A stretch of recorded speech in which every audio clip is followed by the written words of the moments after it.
answers. I think I'm entitled. You want answers! I want the truth! You can't handle the truth! The Matrix is everywhere. It is all around us. Even now, in this very room. You can see it when you look out your window or when you turn on your television.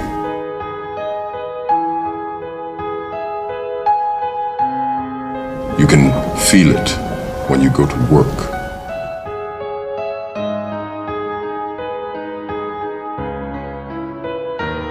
When you go to church. When you pay your taxes.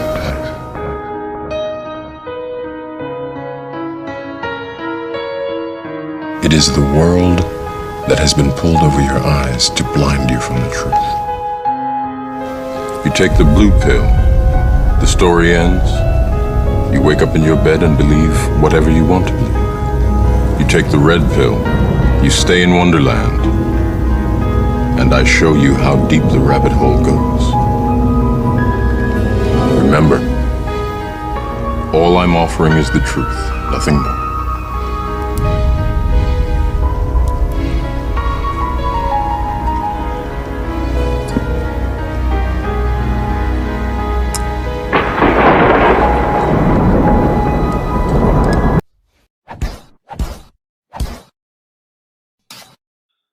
Who are the real biblical Israelites? Part 2.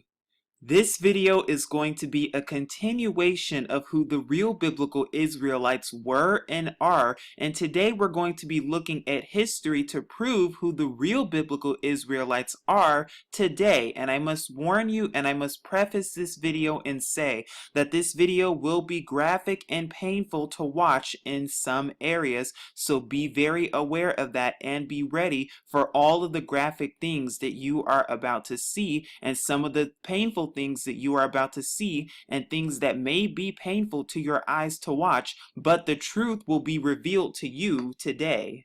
Before we get into the video, we're going to first review part 1, and I'm going to leave the link below if you have not yet seen part 1, and I highly recommend you do see part 1 of Who Are the Real Biblical Israelites so you can get a better understanding of who the real biblical Israelites were and how they were depicted back then. But today we're going to be reviewing a little bit more of that, and we're going to be tackling more of history to see who the real biblical Israelites are today. Because in order for any group of people to claim or consider themselves to be the real chosen of our Father Yahuwah, they must first fit, match, and adhere to all of the curses that are written and spoken of in Scripture itself, primarily the Torah, and most notably by Ikra or Leviticus chapter 26 verses 14 to 46, as well as Deuteronomy or Dabarim chapter 28 verses 15 through 68. And only one group of people fit that description. And so the question we will also be tackling today, just as we did in part 1, is the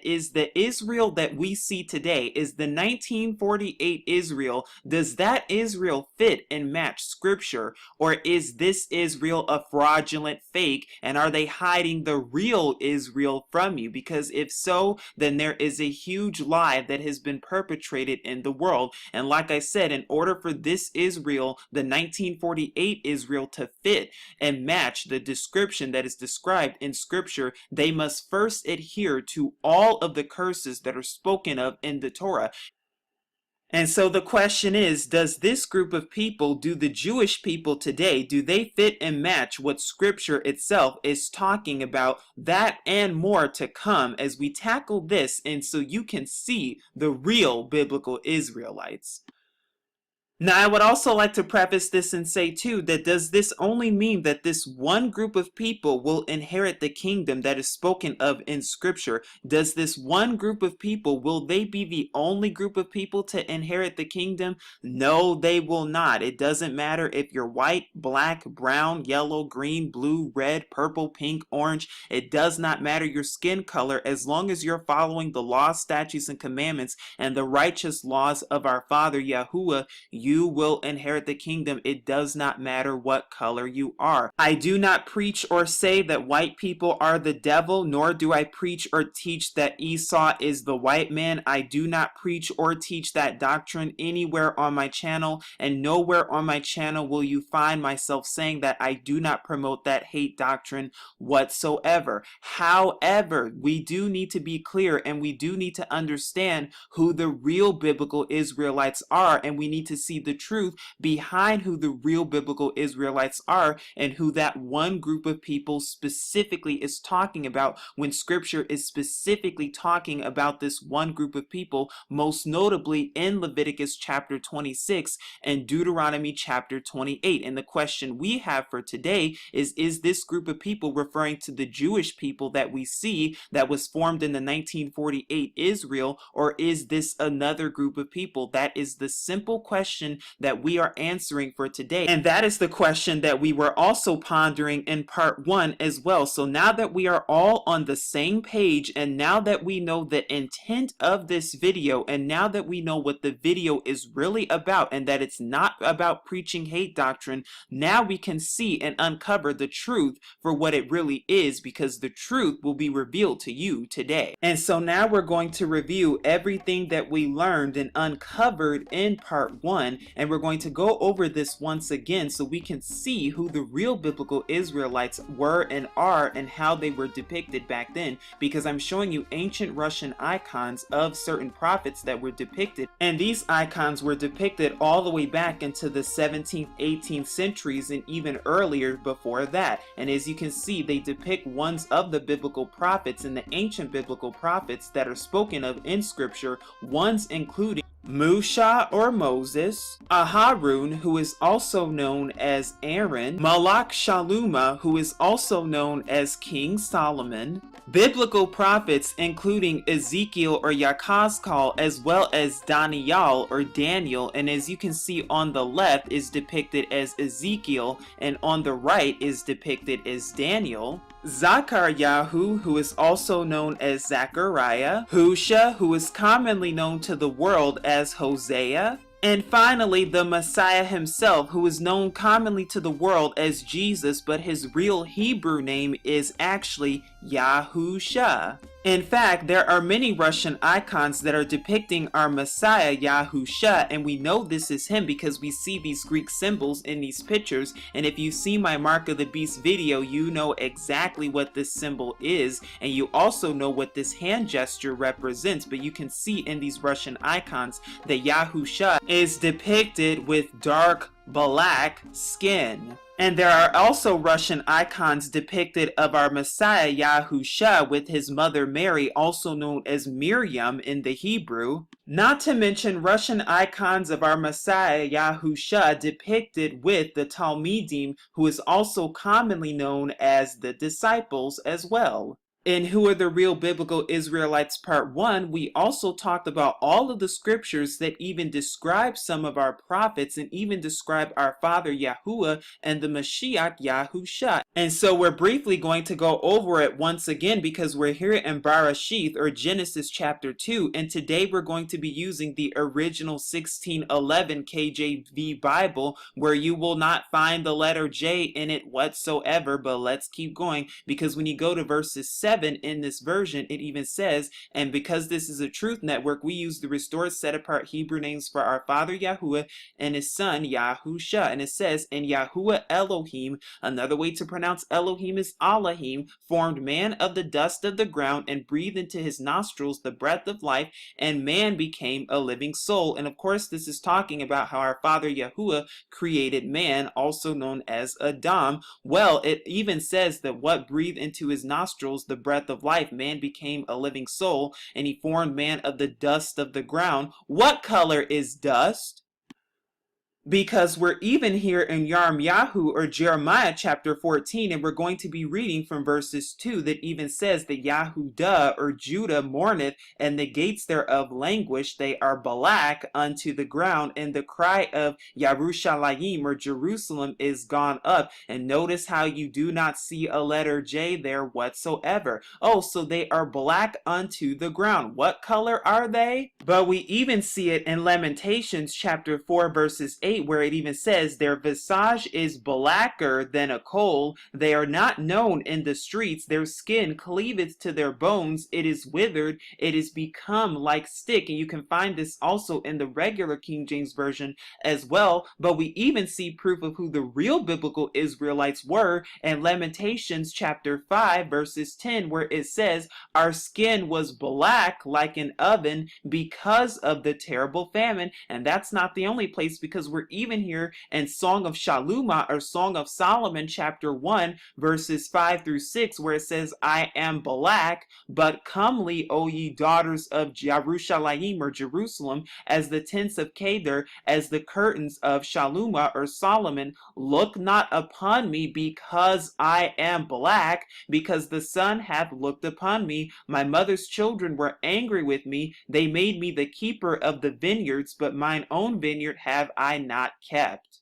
But we even see it in Yashub or Job chapter 30 verses 30 that even says, my skin is black upon me and my bones are burnt with heat. Oh, but that's not the only place, because we even see it in the visions of Daniel or Daniel, and we're here in Daniel chapter 7 verses 9, which even describes how our Father looks from the vision that Daniel had. And it even says, I beheld till the thrones were cast down, and the Ancient of Days did sit, whose garment was white as snow, and the hair of his head like the pure wool. His throne was like the flame of fire, and his wheels as burning fire. So it even describes our Father or the Ancient of Days having hair of wool. And that's not the only description that we see that, because we even see it in Daniel or Daniel chapter 10 verses 6, when Daniel has another vision of the Mashiach Yahushua himself, where he even says that his body also was like the beryl, and his face as the appearance of lightning, and his eyes as lamps of fire, and his arms and his feet like in color to polished brass, and the voice of his words like the voice of a multitude. Well, when you look at the color of polished brass, you get a very dark color. And guess what? Daniel is not the only prophet to have that vision, because even Yahuchanan or John also had a similar vision of the Mashiach Yahushua in Hazun or Revelation chapter 1 verses 13 through 15, which even says, and in the midst of the seven candlesticks, one like unto the Son of Man, clothed with the garment down to the foot, and girt about the paps with the golden girdle. His head and his hairs were white like wool, as white as snow, and his feet were as a flame of fire, and his feet like unto fine brass, as if they were burned in a furnace, and his voice as the sound of many waters. So here we see that description, that his head and his hairs were white like wool, as white as snow, and feet like unto fine brass, as if they burn in a furnace, which is very dark skin. Only one group of people fits that description quite well. Another place that depicts the people of Yashrael or Israel quite well is Ofseen or Acts chapter 13 verses 1, that even says, now there were in the assembly or church that was at Antioch certain prophets and teachers, as Barnabas and Simeon that was called Niger, and Lucius of Cyrene, and Manaen, which had been brought up with Herod the Tetrarch, and Saul or Shaul. Now why did I leave that highlighted in Simeon that was called Niger? Because when you pronounce that word in the Greek, when you pronounce this word in the Greek, you get the pronunciation Niger. Where else have I heard that word before? I even went over with you and proved to you with pictures themselves to show you how the fake Khazarian Jews, how they were the ones who not only painted over the real biblical pictures from black to white, from this to this, and I even told you and showed you how they are in fact the synagogues of Satan, as even scripture proves it in Revelation or Hazun chapter 2 verses 9 and Revelation chapter 3 verses 9, where they say they are Jews. They They claim to be the Yahudim, but they are in fact not, because they do in fact lie, and they've been lying for how many years? I cannot be anti-Semitic, because those who claim to be Semitic and those who are calling themselves Semitic are not even Semitic, and what you are about to witness is the biggest form of anti-Semitism that has been going on in the world for hundreds and hundreds of years today, and I'm going to prove that to you in just a second, so you can see the whole truth and nothing but the truth, but so that you can also see who the real biblical Israelites are today.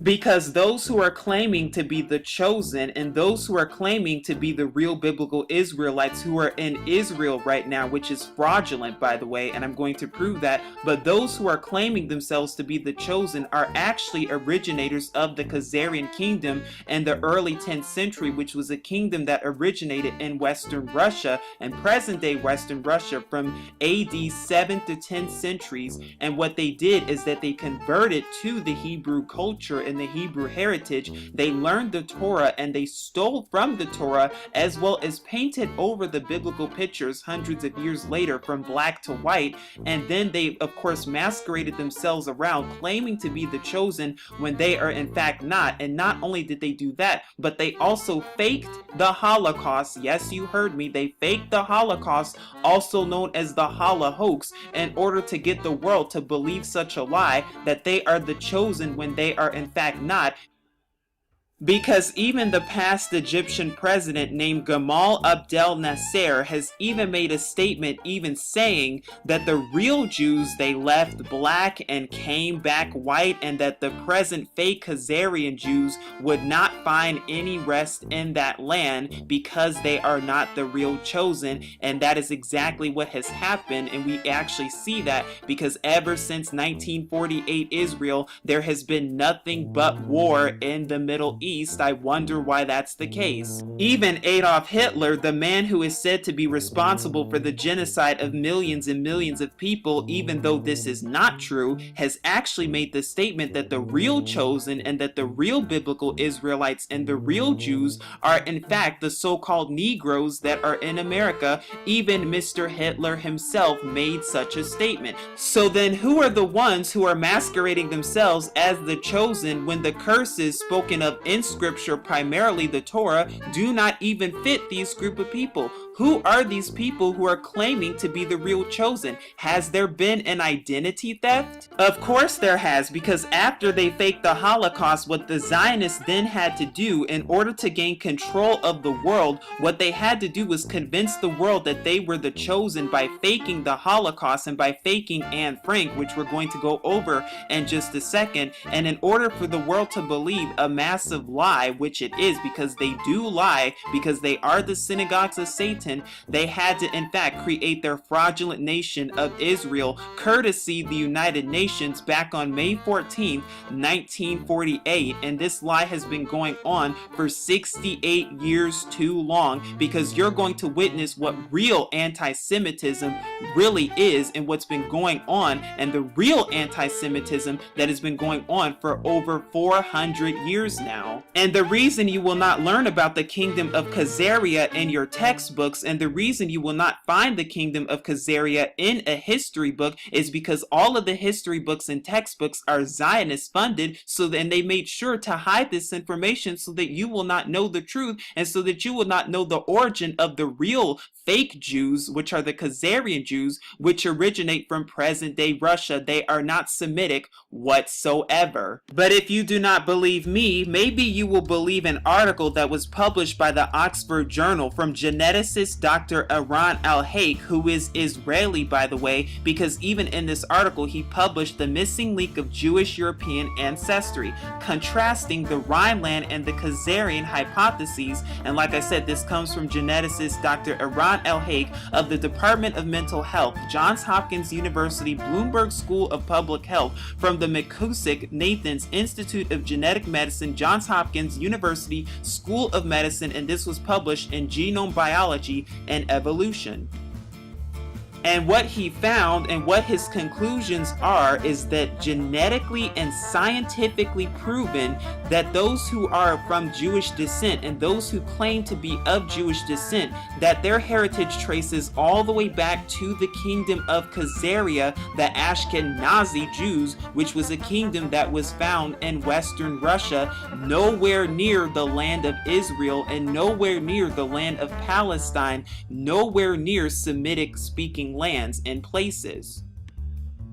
What he also concluded is that the Khazars, which are the Jewish ancestors, were Slavic, Scythian, Bulgarian, Iranian, and Turkish tribes and peoples who converted to the Hebrew heritage and then subsequently formed their own religion called Judaism in the 8th century AD. And as you can see here from a map from his study, you see that this is the Judeo-Khazarian Jewish kingdom, and this is the extent of Khazaria in the 5th through the 13th centuries AD, and as you can see how it spread all throughout the rest of Europe and even all throughout the Middle East as well. Dr. Eran al-Haik also goes further to ascertain and to prove genetic studies that even show genetic similarity between the European Jews as well as peoples from the Caucasus regions that lived in inhabited regions that are in present-day Russia. He also concludes, historically speaking, how these Khazars not only converted to Judaism in history itself, but he also concludes the fall of Khazaria and how hundreds of thousands of Judeo-Khazars immigrated eastward and immigrated all throughout Europe and the Middle East and even some places in Africa, as well as the proselytizing movement. And we also know, historically speaking, that the fake Jews, that those who call themselves the real chosen but are not, but do lie, we also know that historically speaking that they have been booted and kicked out of over 100 nations throughout history because of their lies. And for those of you who think that this is anti-Semitic, it is impossible for me to be anti-Semitic right now, because I've just even proven to you genetically and scientifically speaking and historically speaking that those who claim to be Semitic are not Semitic whatsoever, nor do they come from any region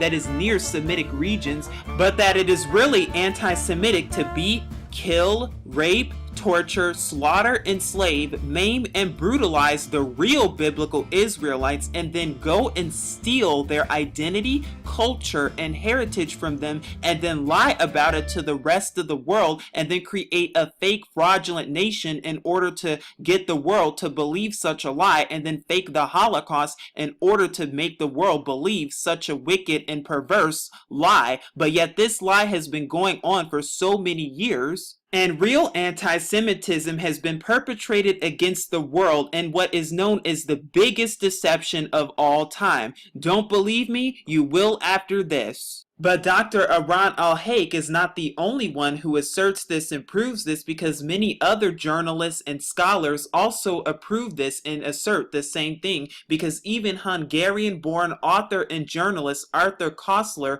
who is of Jewish descent by the way, also comes to the conclusion in his 1976 controversial book known as The 13th Tribe, concludes that Ashkenazi Jews are not descendants of the historical biblical Israelites, but are in fact the Khazars, who originate from the Khazarian kingdom, which is of Western Russia. And also Barashith in Genesis chapter 10 verses 3 also proves this, because it even shows and tells you that Ashkenaz was of Japheth and not Shem. Therefore, those who are calling themselves the Jewish or the Khazars, they are not Shemitic, and they are not from the line of Shem, but rather from the line of Japheth, so therefore they are not Semitic.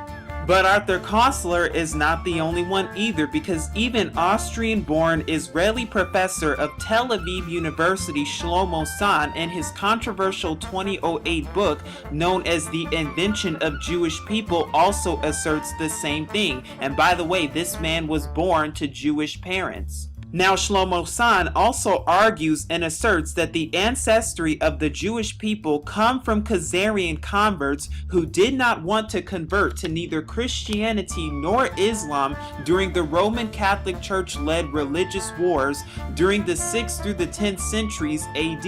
He is also against Jewish essentialism, and he does not support the fraudulent 1948 Israel, and he also asserts that they have no right to that land, which they do not. And of course, they are not the only ones, because there are many more scholars and historians and Jewish people themselves who are even saying and asserting and proving that they are not the descendants of the real biblical Israelites, but where they really come from, which is Khazaria and the Khazarian kingdom. And they're not the only ones, because truth is coming out today, and the truth is coming to light, because here I am at The Guardian from an article that was dated back on June 24th, 2016, that even says, "Man who claimed to have escaped Auschwitz admits he lied for years." Joseph Hertz said he fabricated story of being sent to camp and meeting Nazi doctor Joseph Mengele to keep memories alive about the history of the Holocaust, or as I call it, the Holocaust. And what you will find is that he is not the only one who has lied about the Holocaust, or should I say the Holocaust, because they do lie, because they are the synagogues of Satan, and the truth is finally coming to light today. And you're even hearing about camps such as Auschwitz and many other so-called concentration camps that are readjusting their numbers, because the 6 million mark is nowhere to be found at all, which even proves that the Holocaust is in fact a Holocaust. And we're going to go over the real Holocaust that has been going on for hundreds and hundreds of years to the real biblical Israelites in just a second. But before we do, I'm here showing you actual statistics from the World Almanac, and as you can see, this is the estimate for Jews in the above table from 1933 that was done by the American Jewish Committee. And as you can see, the total amount of them in 1933 was 15.3 million approximately. And the World Almanac for the statistic in 1933 was taken from page 419. But now I'm also showing you the Jewish population as of 1938, and this is from the World Almanac page 510, also from the American Jewish Committee and the Jewish Statistical Bureau of the Synagogue Council of America. And as you can see, the total was 15.7 million in 1938. And if you look at the World Almanac from page 289, what you will find is the Jewish population from the year 1948, which was after World War II, well after World War II, should I say, and you will see that the total number of Jews amounts to 15.753 million Jews that were around in 1948. So between the years 1938 and 1948, the Jewish population actually increased 50,000. You even see that, and this is not according to me, this is according to the documentations itself, this is according to the World Almanac itself. So where is the 6 million figure? The answer is that there is none, because it didn't exist, because it did not really happen, because it's a hoax. And you're probably wondering why I'm showing you a picture of the cover of Anne Frank, The Diary of a Young Girl, because I'm sure many of us have had to read this book in school and maybe even outside of school, is because what if I told you is that it was made up, it's hoax, and it's a forged book. It did not really happen. There was no Diary of Anne Frank. Scholar and Holocaust denier Mr. David Irving posts on his website an article that was dated from the New York Post on October 9, 1980 by Al Fredericks, which says Anne Frank may have not inked that famous diary. A report by the German Federal Criminal Investigation Bureau, or BKA, indicates that portions of the diary of Anne Frank had been altered or added after 1951, casting doubt over the authenticity of the entire work, the West German news weekly Der Spiegel has disclosed. The article goes on to talk about how there have been results of tests performed at the BKA laboratories that even showed that portions of the work, especially in the 4th volume, were written with the ballpoint pen. Well, the problem with this is that ballpoint pens were not available before 1951, and the BKA concluded that sections must have been added subsequently after Anne Frank was even there. And by the way, Anne Frank did not die because of a gas chamber. She died of typhus along with many other children during World War II because there were no gas chambers. Hitler never mandated gas chambers. You will not find that in any of Nazi documents. You will not find that in any of the writings from Hitler or Stalin or Churchill regarding any plans for extermination and exterminating the Jews with gas chambers. That was not there. You will not find it. But what you will find is plans of immigration to kick the so-called Jews out of Germany and to bring them into Madagascar. That was the original plan, but because of the Balfour Declaration back in 1917, well, it was mandated that these fake Jews would then find a home in Palestine after being kicked out of Germany. But what they had to do was fake the Holocaust in order to do that, and then tug at the hearts of the world strings by making these fraudulent books such as the Diary of Anne Frank. Because even a New York Times article dated back from June 8th of 1989 also questions the authenticity of the Diary of Anne Frank, and has even named her father, Otto Frank, as co-author in a copyright move from an edition of the New York Times that was published back on November 13th, 2015. But they're telling you some truth, because Time magazine also comes out with an edition on this dated back from November 15th, 2015, and even says Anne Frank's diary now has a co-author to extend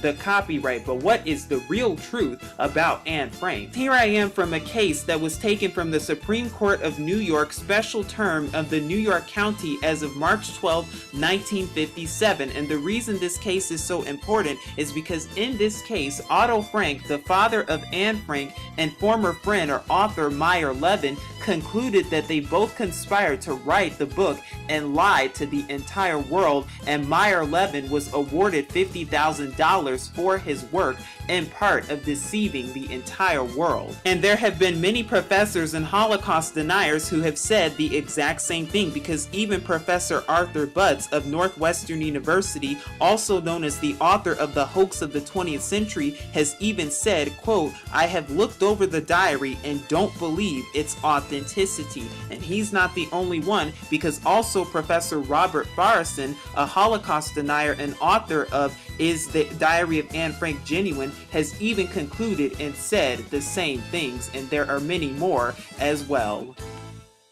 So now that we know who the real biblical Israelites are not, and we've just proven that those who claim to be the real biblical Israelites are not the real biblical Israelites, but that they do lie, and I've just proven that to you forensically, historically, scientifically, academically, and scripturally, what you are about to witness is the biggest type of anti-Semitism that has been going on and perpetrated in the world, the biggest deception of all time. Truth being revealed to you today. Because even Psalms or Tehillim chapter 68 verses 4 says that we are to sing praises to the name of our Father Yah and extol his name Yah or Yahuwah. So we are to sing praises to his name. But did you know that many of the biblical prophets and forefathers had the name of Yah or Yahu in their names? Because yes, the Hebrew is important, names are important, but what the Khazars have done is they've done a great job hiding this information from you, and by identity theft and everything else, and all of their lies that continue to be perpetrated against the world. Because 2 Chronicles chapter 7 verses 14 even says, our Father Yahuwah says that if my people which are called by my name shall humble themselves and pray and seek my face and turn from their wicked ways, then will I hear from heaven and will forgive their sin and will heal their land. When you look look at the Hebrew names of the prophets that are mentioned in scripture, you will see that yes, they have Yah or Yahoo in their names, and they have specific meanings to them. So for example, Isaiah, his real name is Yashayahu, which means salvation is Yahuwah. Jeremiah, or his real name is Yarm Yahu, which is the resurrection or rising is Yahuwah, and the list goes on and on. Zephaniah, his real name is Safan Yahu, which means the secret is Yahuwah. Zachariah, or Yahu, which means Yahuwah remembers. And we also have Nehemiah, or his real name is Naham Yahu, which means consoled by Yahuwah. And Matthew, his real name is Matith Yahu, which is the gift is Yahuwah. So we see that all of the prophets were called by the name of the Father and had the name of the Father in their names. But it's not just the prophets, because the real biblical Israelites also had the name of our Father Yah and Yahu in their names. Don't believe me? Let's find out. Here I am at slavevoyages.org, and this is the transatlantic slave trade database. And the reason that I'm here is because this was done by the Emory University, and what this is that this gives a comprehensive list of all of the so-called slaves who went into bondage and who went into slavery, and it gives even records of these slaves. But what's very interesting about this is when you type in the so-called African name Yah, as I have done right here, as you can see, this is what you get. And you see some of the names of the so-called slaves who were on these ships, and you can even see their ID as well as the ship name, when they arrived, and where they embarked and disembarked. And as you can see, there are 822 results that pop up for Yah or Yahuwah, which is the shortened version of the name of our Father, because they come in the name of our Father who are called by his name. And you can see some of the names right here, like Yaku and Yama and Yanoya, and the list goes on and on.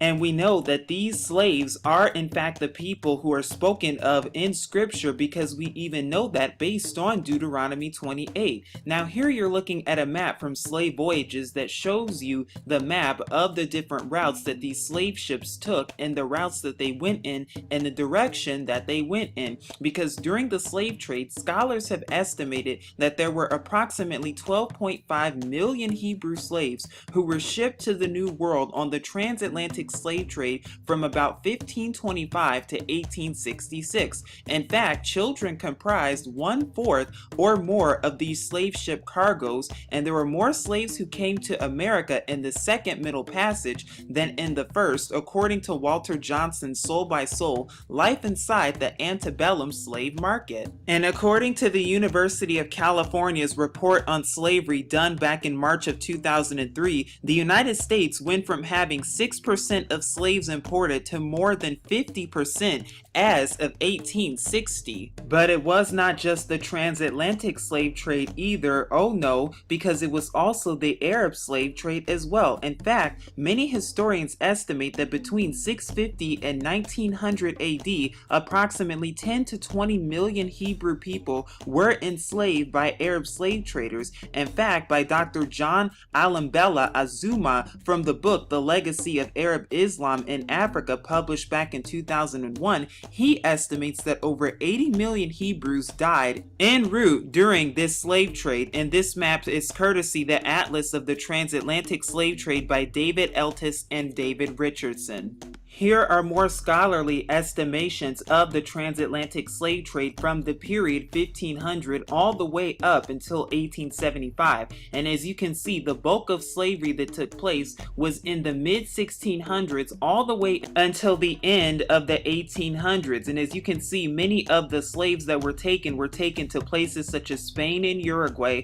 Portugal and Brazil, Great Britain, the Netherlands, the United States, France, Denmark, and the Baltic. And the totals, as you can see on the bottom right, total to about 12.5 million between the years 1500 and 1875. But how do we know for sure that these are the people who are the real biblical Israelites? How do we know that the people who were placed on those slave ships back then were in fact the people that scripture is in fact talking about? We know for many reasons actually, and we know because because of the curses that are spoken of in Devarim or Deuteronomy chapter 28, where it talks about the real biblical Israelites will be placed back again with ships into Egypt. But we also even know in scripture, because the real Messiah, Yahusha, told the Yahudim or the Hebrew Jews to flee into the mountains of Judea, and those mountains are actually Africa, as spoken of in Matthew or Matthew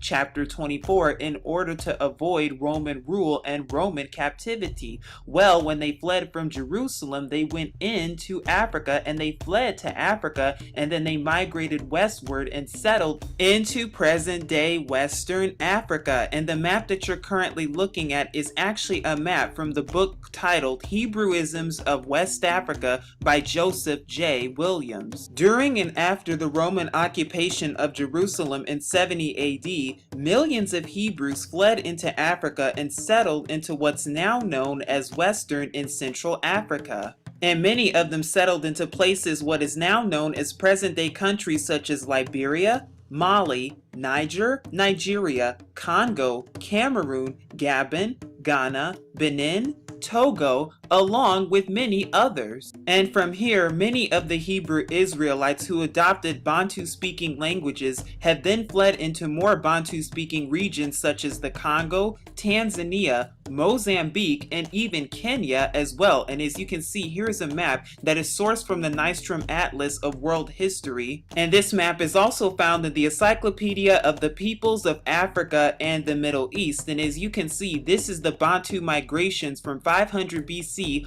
all the way to 1000 AD. So as you can see, the real biblical Israelites that are spoken of in scripture migrated all the way from coast to coast in Africa. Forensics also prove this to be a fact, because the areas that are shaded in blue on this map, as you can see here, are the distribution of the haplogroup known as E1B1A for DNA, conducted back in 2007, which gives an indication of those who have Hebrew and Israelite heritage. And as you can see, in the darker shaded areas are those who are of peoples who descend from the real biblical Israelites, as you can see in regions such as Western Africa, as well as regions in southwestern Africa such as Nigeria and Benin and Togo and Ghana, as well as southeastern Africa too, with Mozambique and Zambia and some of South Africa, as well as Zimbabwe. In fact, scholars agree and contend with the fact that all of the Hebrew Israelites were in fact kicked out of their homeland Israel during the Roman rule and the Roman occupation of 70 AD,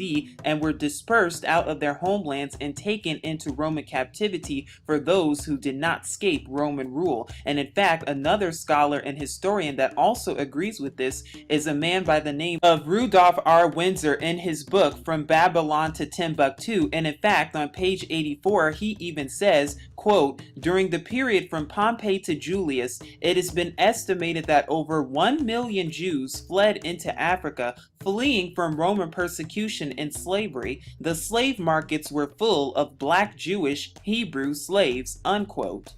But then you're probably wondering, well, weren't Africans the ones enslaved and not the real biblical Israelites? Wasn't it Africans who were enslaved? And weren't the people on the slave ships, weren't they in fact African? The answer to that question is no, they were not African, and no, Africans were not enslaving Africans, because there is a difference between Hamites, who are the descendants of Ham, and the descendants of Shem, who are the so-called Negroes, who are the Hebrew people, which are the descendants of Abraham, Isaac, and Jacob, who are the real biblical Israelites. Dictionaries will also tell you that Shemites are in fact Semites, and historians, scholars, and educators alike will also tell you the same thing. In fact, the Zondervan Compact Bible Dictionary also even tells you too, because if you look at page 213, you will see that the definition of Ham is actually as follows, quote, it says, "He became the progenitor of the dark races,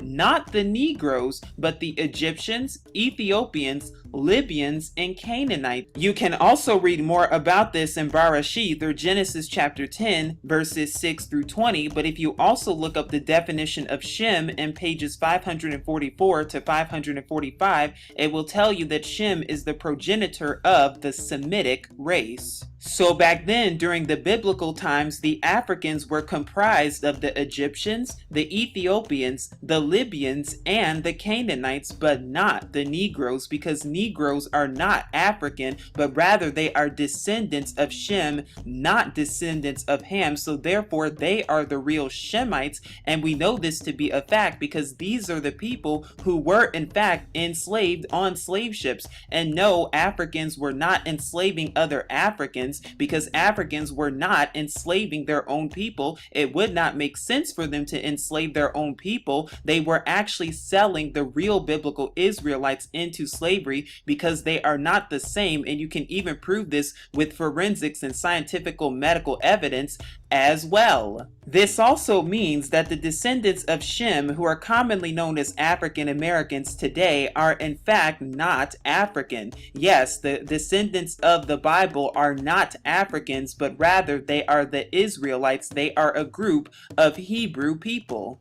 In fact, we also know that history proves this as well, because here I am showing you a 1729 map entitled Negro Land in Guinea by geographer Herman Mall. And as you can see, back then Negro land comprised of all the land such as Mali, Mauritania, and many other places, around the same places that the slave trade happened within the transatlantic routes. Very interesting and suspicious indeed. In fact, even the 1902 Encyclopedia Britannica also mentions Negro land, and even mentions some of the cities and inhabitants that lived and embarked in Negro land during the time. Before the occupation of Hebrew peoples and Bantu-speaking regions in present-day Western Africa and Central Africa, many of these Hebrew people were in fact kings and princes and queens and princesses in their own lands, and they had their own lands and inhabited their own lands peacefully before they were taken into slavery. In fact, many of their kingdoms, based on ancient maps and ancient cartography, even proves that they were in fact descendants of the biblical Israelites and descendants of the kingdom and house of Judah, as we see right here in an ancient map of southwestern Africa, because right here you can even see the kingdom of Judah. But we know it was not just the Bantu peoples of Africa who experienced slavery courtesy the transatlantic slave trade. We know that the real biblical Israelites were scattered across the entire four corners of the earth, even as early as Assyrian captivity back in the 700s AD. And right now we're going to be talking more about the Arab slave trade, because this slave trade is often ignored in history. While many Hebrew people of the scriptures also fled westward, there were many who also fled eastward into present-day Tanzania, Mozambique, Kenya, along with many other places, not to mention even places as eastward as the Pacific Islands. But during the Arab slave trade, that is when they were taken into places such as India and all across the Middle East. During the Arab slave trade, black people were secured by a log or a branch around their necks in order to keep them secure from moving, and that is how the Arab slave masters were able to contain them, as you can see in a picture right here.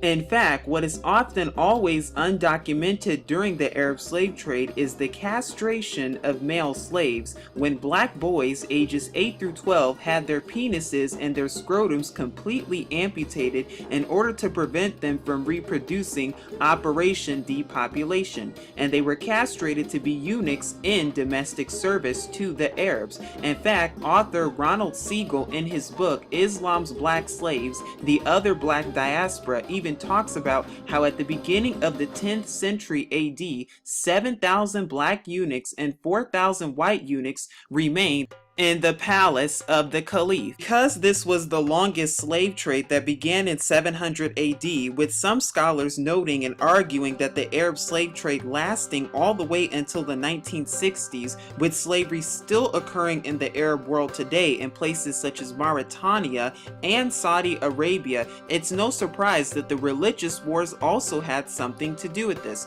because during the religious wars, Arab forced Hebrew slaves to convert to Islam and follow the Quran, or else they had to be killed and removed to slave chambers. As you can see, here's a monument and display of Hebrew slaves that are documented in Zanzibar, Stone Town, Tanzania. In fact, these are one of the slave chambers that many Hebrew slaves had to go to. As you can see, this is one that's even in Stone Town, Tanzania, and is still there today. And in fact, many of these chambers could be found in many places such as churches and many other buildings and public locations even to this day. And this is where they were taken in order to be tortured, beat, raped, and even killed. And in fact, many of the Hebrew slaves that were in these conditions often also died of starvation. And of course, many of these Hebrew slaves were used for not only working and not only for domestic services, but they were also to be used for economic, military, and sexual purposes, because many of the Arab slave masters raped, abused, and subjugated the Hebrew women for nearly 1200 years. And in fact, according to William Gervais Clarence Smith's book, Islam and Slavery, he even says, quote, "Productive slavery was more extensive in Islam than traditional accounts allow for. Even if large estates were rare, they were not absent.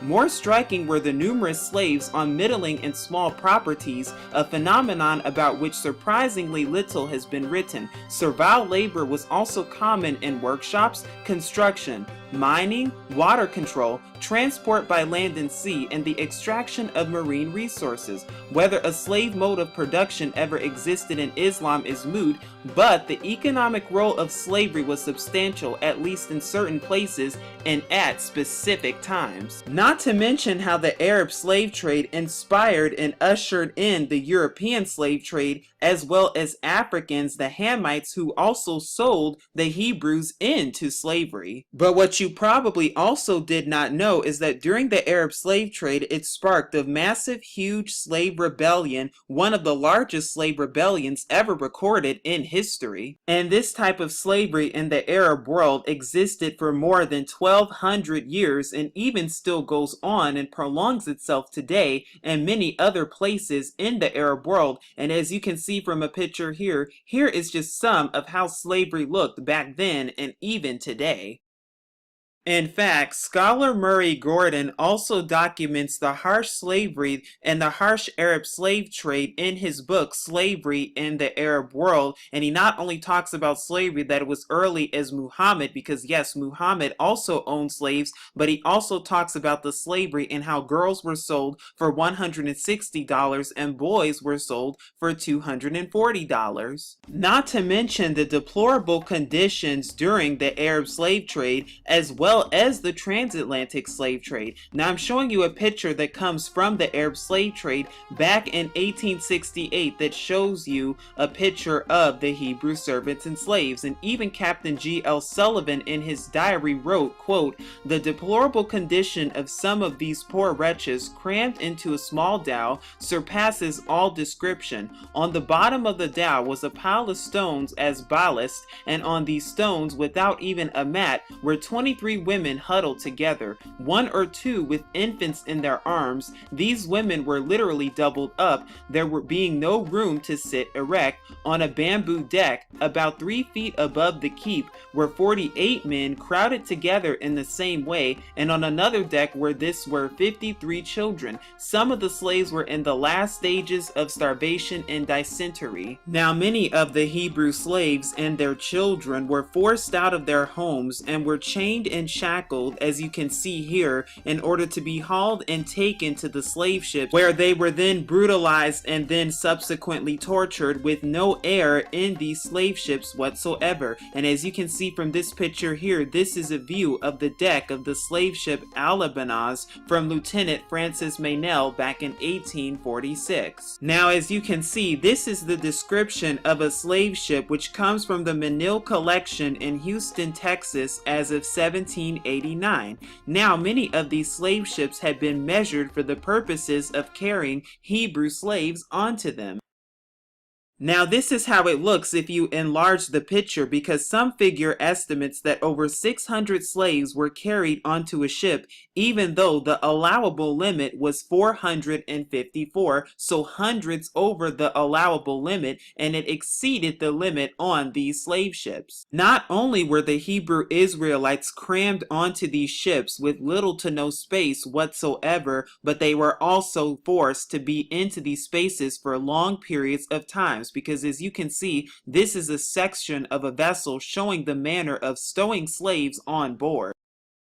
Here are some more models that show and depict the exact same treatment, the harsh, cruel treatment of these Hebrew Israelites on these ships, because the conditions were so horrible. There was already little to no food to be eaten, not to mention how many of them starved to death, but many also died of lack of water and dehydration. And the Hebrew Israelites who tried to retaliate and fought back were also thrown into the Atlantic Ocean to be fed to the sharks. As you can see here, from the Charles H. Wright Museum of African American History, here is a slave ship display of the Hebrew Israelites and the harsh conditions that they went through, and you can find this in Detroit, Michigan. And because there was already little to no space on these ships, many of the Hebrews had to sit on each other, sleep on each other, as well as lie down on top of each other. And if that wasn't bad enough, many of them also had to endure the excess urine, excrement, and other waste that also remained on these slave ships. Here is a picture taken of Hebrew children on an actual slave ship, and as you can see the hunger and the starvation that is in their eyes, and you can see some of the horrible treatment and conditions of these different slave ships. You can also see how crowded the conditions really were and how they were on top of each other, but you can also even see how the slave masters made sure to keep them in check by whipping them anytime they were out of hand. As you can see here is a surviving picture of how it looked when the Hebrew Israelites disembarked off the slave ships, if they survived, and this is how they arrived into the New World. In fact, many of the Hebrew servants and Hebrew Israelites, they arrived in Jamestown, America. The first of them arrived in 1619, and this is exactly how they look, with chains and shackles all around them. And this is how many of them looked worldwide. As you can see, they were chained and shackled wherever they went. And this wasn't just in America or any other parts of the Americas. This was also in the Arab world as well. But who profited from the slave trade, and just who benefited from the slave trade? Because what you will see is that there was in fact Jewish control over American slavery,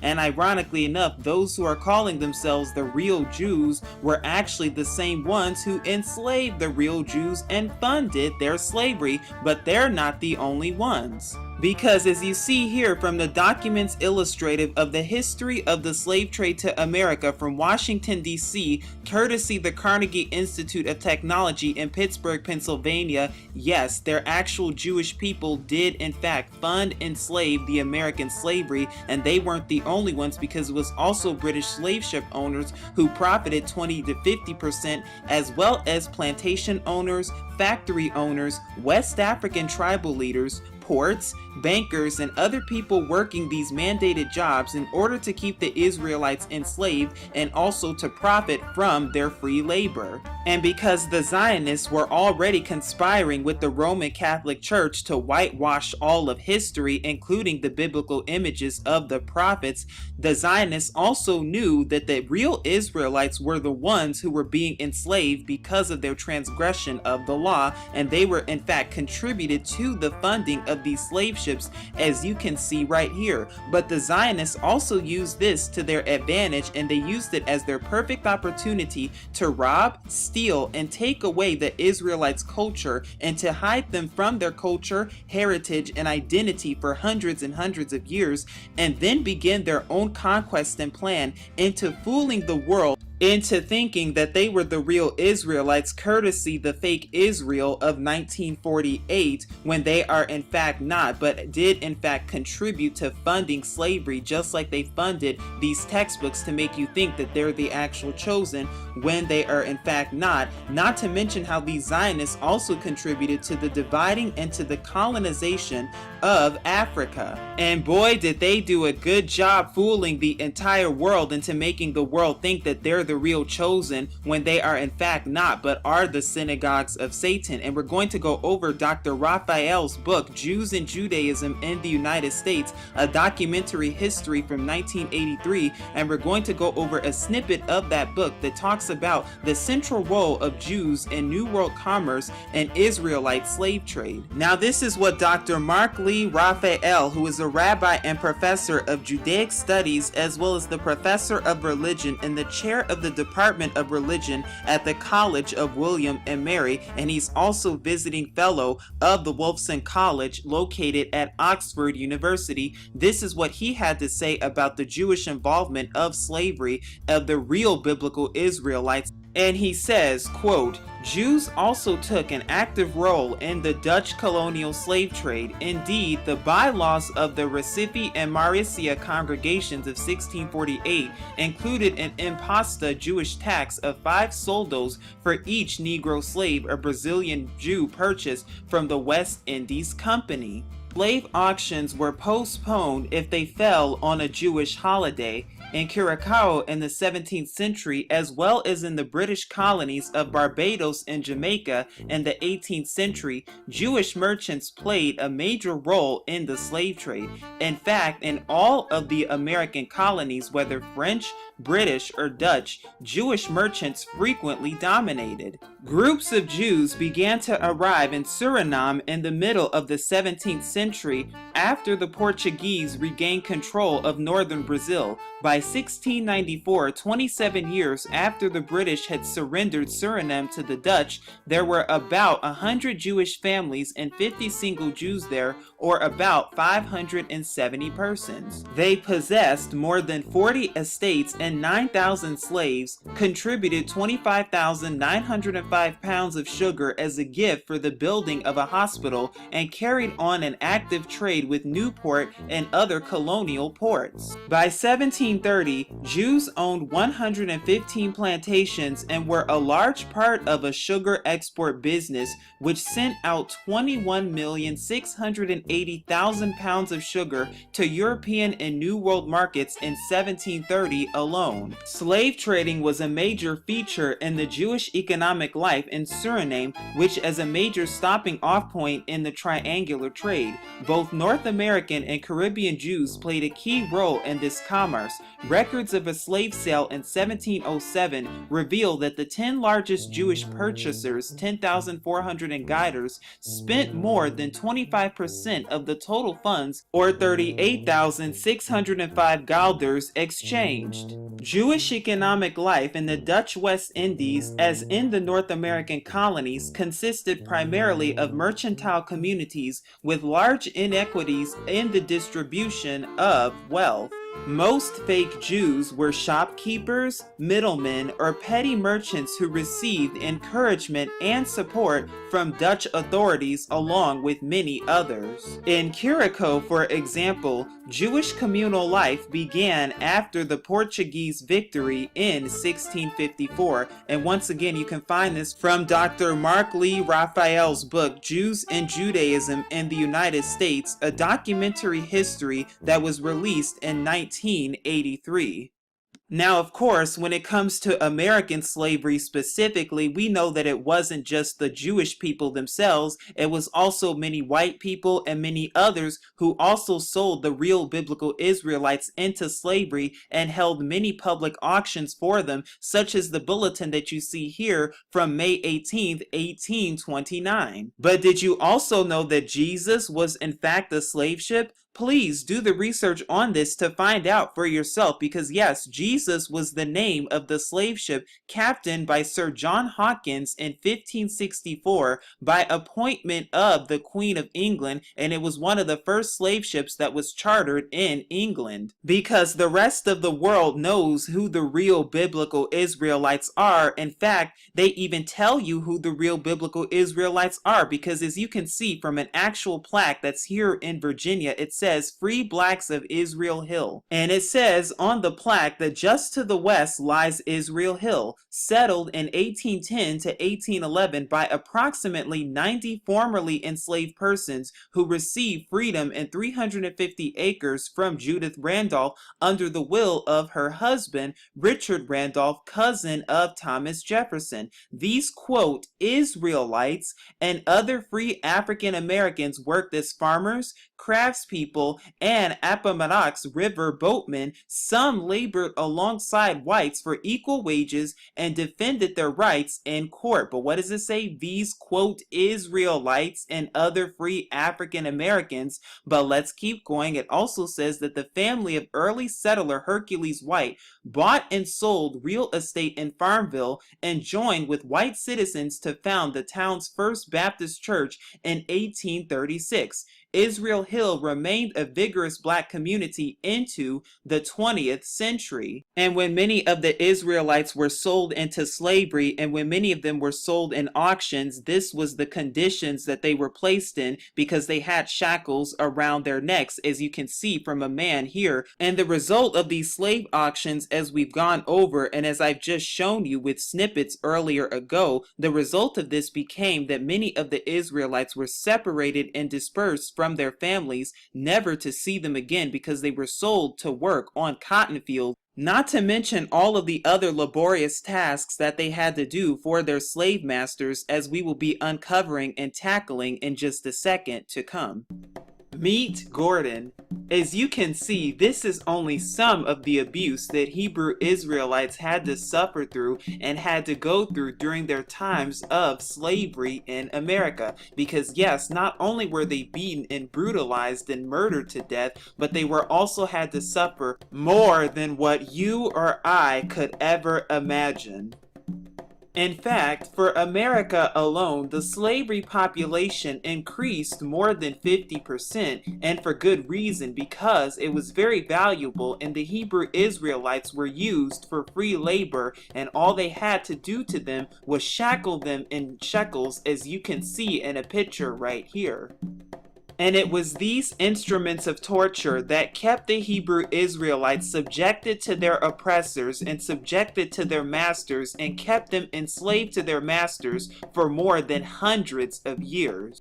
And not only could they virtually go nowhere with all these chains shackled to their necks, but they were always subjected to their master and what their master told them to do, and the Hebrew Israelites were subjected to nothing except what their slave masters had referred to them as. In fact, according to Ira Berlin's Slaves Without Masters, fully 40% of the Southern free Negro population were classified as mulattoes, while only 1 slave in 10 had some white ancestry to them as of 1860.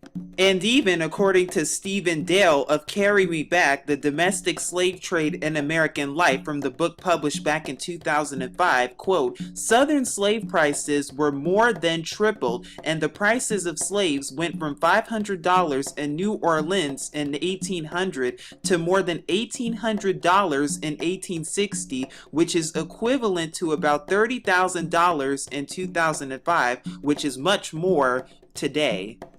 And according to more statistics from Stephen Dale, of the 3.2 million slaves that were working in the slave states in 1850, 1.8 million of them worked in cotton alone.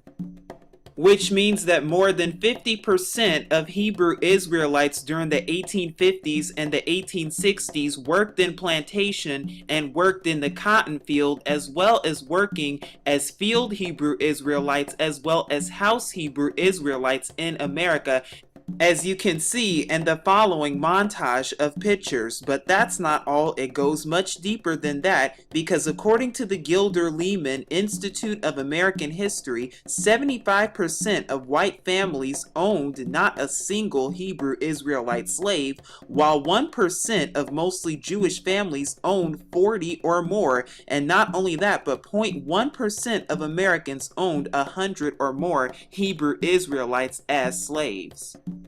Here is a picture of the real biblical Israelites as they're working on a cotton gin, and according to the Gilder Leman Institute of American History, of the total so-called African American population in 1860, nearly 90% of blacks were in fact slaves. Now mind you, blacks had only made up 13% of the total population, while 1 in 3 in the South were considered black.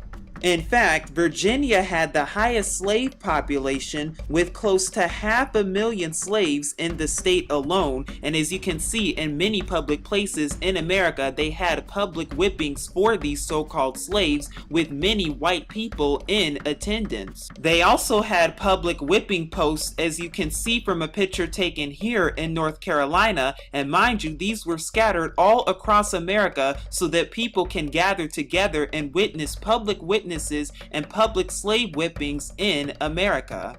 In fact, 31% of all slaves that were held on plantations of 40 or more, now mind you, 1 out of 3 of them were children and 1 out of 8 of them were in fact elders. And in case you did not know, slavery was very lucrative for those who were practicing it indeed, because between 1732 and 1754, Hebrews accounted for more than 35% of the total immigration through the port of New York.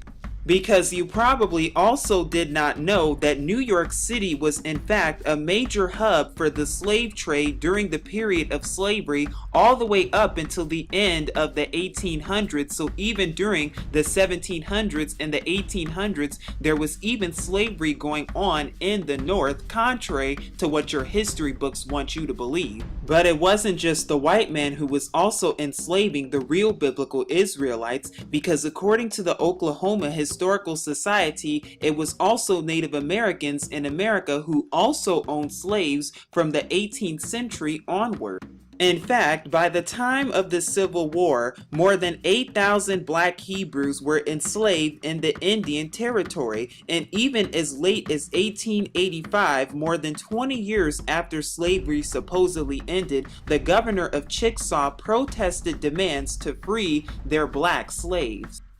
And even your lovely presidents who you so admire so much, even they own slaves too. Because did you know that George Washington had teeth that actually were yanked from the heads of his slaves and fitted into his dentures? Because you don't know your history if you're so-called black, because it's been taken from you and hidden from you and stolen from you, and you're going to see exactly why all of this happened to you. And when you start to understand that black history is in fact world history, then you start to understand that the real history of the real biblical Israelites traces all the way back even before slavery. And you start to understand that the real history of so-called African Americans stems all the way back since the beginning of time. And that is a fact, because what they also do not want you to know is that your ancestors, if you're watching this, have built the White House indeed, but they're going to keep hiding that from you too.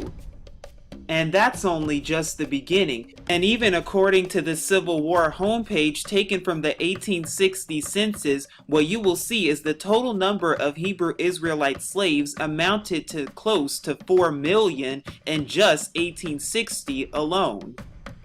But what they also want you to believe is that slavery really ended and was abolished in 1863, just a few years later with the Emancipation Proclamation, even though it really did not abolish the institution of slavery until December 1865, when the 13th Amendment was finally amended and when it was added to the Constitution.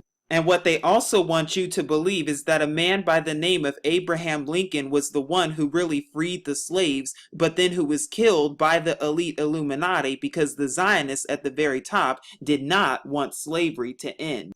And you also probably did not know that Mr. Abraham Lincoln himself not only owned slaves, and it's a known fact that he kept slaves, but he also beat, raped, and mutilated the slaves that he owned too, and he's not the only president that was guilty of this as well. But that's only just the start of it, because in A Slavery of World History, Milton Meltzer estimates that 10 million slaves arrived in the Americas. This would be the residue after 12.5% of those shipped out from Africa died on the ocean, 4.5% died while waiting in harbor, and 33% died during the first year of seasoning. In The Atlantic Slave Trade and the Holocaust from the book Is the Holocaust Unique from Greenbaugh's edition of 1996, Seymour Drescher estimates that 21 million were enslaved between 1700 and 1850, of which 7 million remained in slavery inside Africa. 4 million died, quote, as a direct result of enslavement, unquote. Of the 12 million shipped to America, 15% or 2 million more died in the Middle Passage and seasoning year. In Jan Rogozinski's A Brief History of the Caribbean, published back in 1994, quote, as million as 8 million Africans may have died in order to bring 4 million slaves to the Caribbean islands, unquote. And in Ronald Siegel's Islam's Black Slaves, Ronald Siegel estimates that the number of Hebrew Israelites shipped to the Muslim world was at 11.5 to 14 million, with about 19 million estimated deaths. Here are some more statistics from the University of Essex. Philip Curtin, as of 1969, estimated that the Atlantic slave trade was about 9 million. Joseph Inikori from 1976 estimated the slave trade to be 15 million from measuring the Atlantic slave trade, and Patrick Manning from 1998, according to W.E.B. Du Bois Institute dataset of slaving voyages, estimates that 12 million were transported, with 10.5 million arriving alive in the Americas, accounting for at least 1.5 million deaths of Hebrew Israelites during the time of the passages from Africa to America alone. Within a 1200-year period and ongoing, more than 100 million Hebrew people have been killed, murdered, tortured, raped, and or brutalized because of slavery, whether it be Arab or European. But this is not the first time that the Hebrew people have been enslaved on such a level as this. Oh no, because throughout history there have been 7 major captivities for the Hebrew people, the first being Egypt, the second being Assyria, the third Babylon, the fourth Persia, the fifth Greek, the sixth Rome, which includes the Arab slave trade, and the seventh and final captivity being America, which stems from Rome. And in case you also did not know, here is more history for you, that the original Statue of Liberty was given to America by France in order to pay homage to the slaves whom were brought here by force, which was to represent their freedom. However, what America decided to do was refuse the original, so they made a new one with the white face instead, and you can find the original in St. Martin today.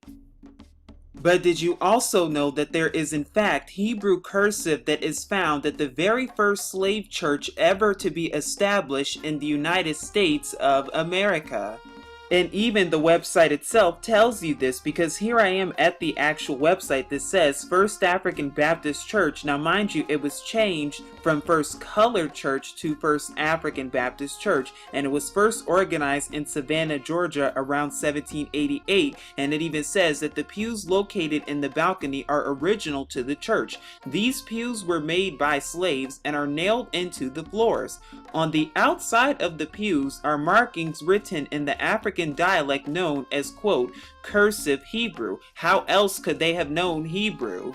As you can see from a photograph taken here are a group of white children that are holding a fish pole, and they tied the line to the neck of a so-called Hebrew boy. And as you can see right here, the Hebrew boy is standing on what appears to be a brick, and the children all around him are all taunting him. And this white boy right here appears to be reading from a book commonly known as the Holy Scriptures or the Bible. And a verse that he's probably reading from, along with many other slave masters during this time, is 1 Peter chapter 2 verses 18, that says, "Servants, be subject to your masters with all fear, not only to the good and gentle, but also to the froward." And if you read that in the NIV translation, you will get that slaves, in reverent fear of God, submit yourselves to your masters, not only to those who are good and considerate, but also to those who are harsh. Not only did the slave master and did their children beat the Hebrew out of the Hebrew children and the Hebrew people, but what they also did is that they used their Christianity and they used religion in order to subjugate the Hebrew people and enslave them to religion itself, and to erase and wipe away their identity and culture and heritage from them by forcing them to learn Christianity and to abandon their original Hebrew heritage and tradition and language behind. Not only that, but as the movie Root has even told us, that many of them had to abandon their old names unless they had to be whipped for it or hung on a fish pole, as we see with this boy right here today. We also know that many of the Hebrew people, they sang many songs and sang songs of Moses, as well as many spirituals such as Kumbaya, which also has the name of our father Yah or Yahuwah in it. But what the slave master had to do in order to subject them and subjugate them even more is they had to strip them from their identity and their culture so that they would not know who they were, abandon their language so that they had to learn English, and force them to learn what they wanted them to learn, but make it so that they could not read or write, and make it so that they would not know who they are, so that the slave masters can own them and use certain scriptures of the Bible, but not use certain scriptures such as Deuteronomy 28 and Leviticus 26, because the slave masters knew, and these children knew, that if the so-called slaves knew who they were, and if they knew how to read and write, then they would know who they really are. But not only was religion used to subjugate the so-called slaves into submitting to their masters and oppressors, and into beating them senselessly, because in case you did not also know, the Roman Catholic Church conspired with the Zionists in order to force Christianity down their throats, and many other religions as well, but there was also raping going on too, and mutilation, and not to mention many other forms of torture and oppression, which we're going to talk about in just a second to come. Because what you will find is that all throughout history, many of the women were subjugated and raped and castrated, if not killed, by their masters. And what you're actually looking at is a picture taken from colonization. And we're going to be talking more about colonization in just a moment to come. But before we do, I would like to focus your attention on some of the things and how the master-slave relationship really went. Because according from excerpts from Bowdoin University, slave women were forced to comply with sexual advances by their masters on a very regular basis. And we know if they did not do this, then there were harsh consequences that came their way, not just for them, but also for their families and their men who were tending the fields in the cotton fields back during the times of slavery. But here's also another excerpt from Stanley Felstein's Once a Slave, The Slave's View of Slavery, from page 132. And it even says that, quote, "Maria was a 13-year-old house servant. One day, receiving no response to her call, the mistress began searching the house for her. Finally, she opened the parlor door, and there was the child with her master. The master ran out of the room, mounted his horse, and rode off to escape, though well he knew that his wife's full fury would fall upon the young head of his victim."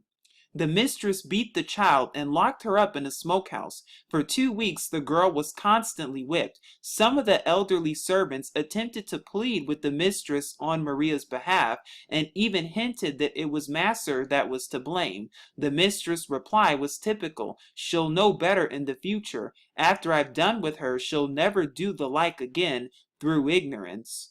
During this time, European settlers, kings, bankers, and the like set out on a mission and expedition to steal and pillage the land of Africa, as well as rape the women and trigger a mass genocide like never before. In fact, the European settlers were also used to spread disease in these places as well, and they pillaged the land just to get and attain the wealth, gold, ivory, silver, jewels, goods, and other resources from Africa, since Africa is the wealthiest continent on the earth, by the way. Between the 1870s and the 1900s, Africa faced the European imperialist aggression, diplomatic pressures, military invasion, which eventually led up to the eventual conquest of Africa by many European settlers. And a picture that you're looking at right now is actually a caricature of Cecil Rhodes, who is also known to colonize Rhodesia, which is known as present-day Zimbabwe. Here is a map that is showing you the partition of Africa due to colonialism and imperialism as of 1914. And as you can see, based on this map alone, you see that it is practically controlled by Europe itself, because when you take a closer look at this map, you see that portions of Italy control and owned Somalia and Libya at this point. In fact, in Portugal, they owned and controlled Angola and Mozambique, hence Portuguese being spoken in these countries today, not to mention Great Britain, how they controlled Egypt, Sudan, Kenya, and eventually Tanzania, Nigeria, and much of southern Africa, including the parts that are now known today as South Africa, Botswana, Zambia, Zimbabwe, Malawi, along with many others. But that's not all, because as you can see, France pretty much controlled all of Western Africa, including Algeria, Morocco, Tunisia, Mali, Mauritania, and many other nations that are located in Western Africa today. And Germany controlled much of Namibia, Tanzania, and Cameroon. And in fact, many African nations were not even independent until the 1960s. Only 50 years worth of recovery so far. And in fact, in 1914, only 2 nations were independent in Africa, and they were Liberia and Ethiopia. Because when you kill 10 million so-called Africans, you are not called the Hitler, but only when it has to do with the so-called alleged 6 million, and only when it has to do with the alleged so-called Holocaust, ignoring and completely taking away from the real Holocaust of hundreds of millions of people. But in case you do not know who this man is, what you're looking at is King Leopold II, which is the second king of the Belgians, as he's known. And he was a king in Belgium, and he was in fact a tyrant, and he was the ruler of Belgium from 1885 all the way up until 1908, just a year prior to his death in 1909. Because what your history textbooks will not tell you, and what your history teachers will neglect to tell you, and what all of those textbooks and history books will neglect and fail to tell you, is that this man is responsible for the mutilation and the beating and the enslavement and the killing of tens of millions of people around the early 1900s and the late 1800s. But they don't want you to know that, because you're actually looking at real pictures of Congolese children that were mutilated in the early 1900s by King Leopold II under the authority of King Leopold II. And as you can see in all of these pictures, these children are without hands, they are missing hands, they are missing fingers, and they are in fact had their fingers and their hands chopped off, as you can see, and they were victims of mutilation. And this was only some of the many torturings and punishments that were going on on in the Congo under the rulership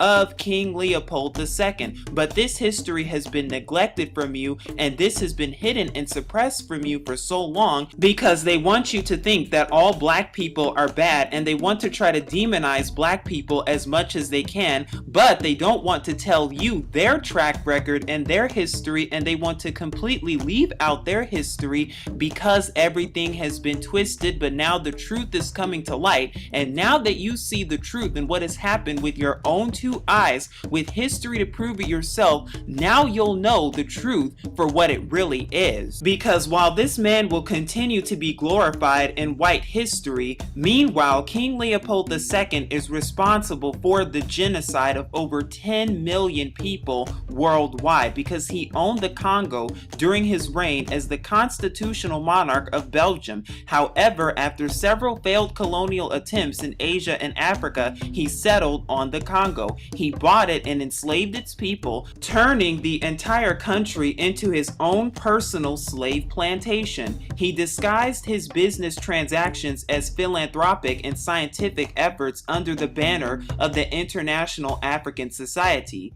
He used their enslaved labor to extract Congolese resources and services. His reign was enforced through work camps, body mutilations, as I've just shown you, torture, executions, and his own private army. In fact, Mark Twain, the author of the commonly known books The Adventures of Huckleberry Finn, as well as Tom Sawyer, has even written about King Leopold in a soliloquy called King Leopold's Soliloquy, and it says from a text there, yes, they go on telling everything, these chatterers. They tell how I levy incredibly burdensome taxes upon the natives, taxes which are a pure theft, taxes which they must satisfy by gathering rubber under hard and constantly harder conditions, and by raising and furnishing food supplies gratis, and it all comes out that, when they fall short of their tasks through hunger, sickness, despair, and ceaseless and exhausting labor without rest, and forsake their homes and flee to the woods to escape punishment,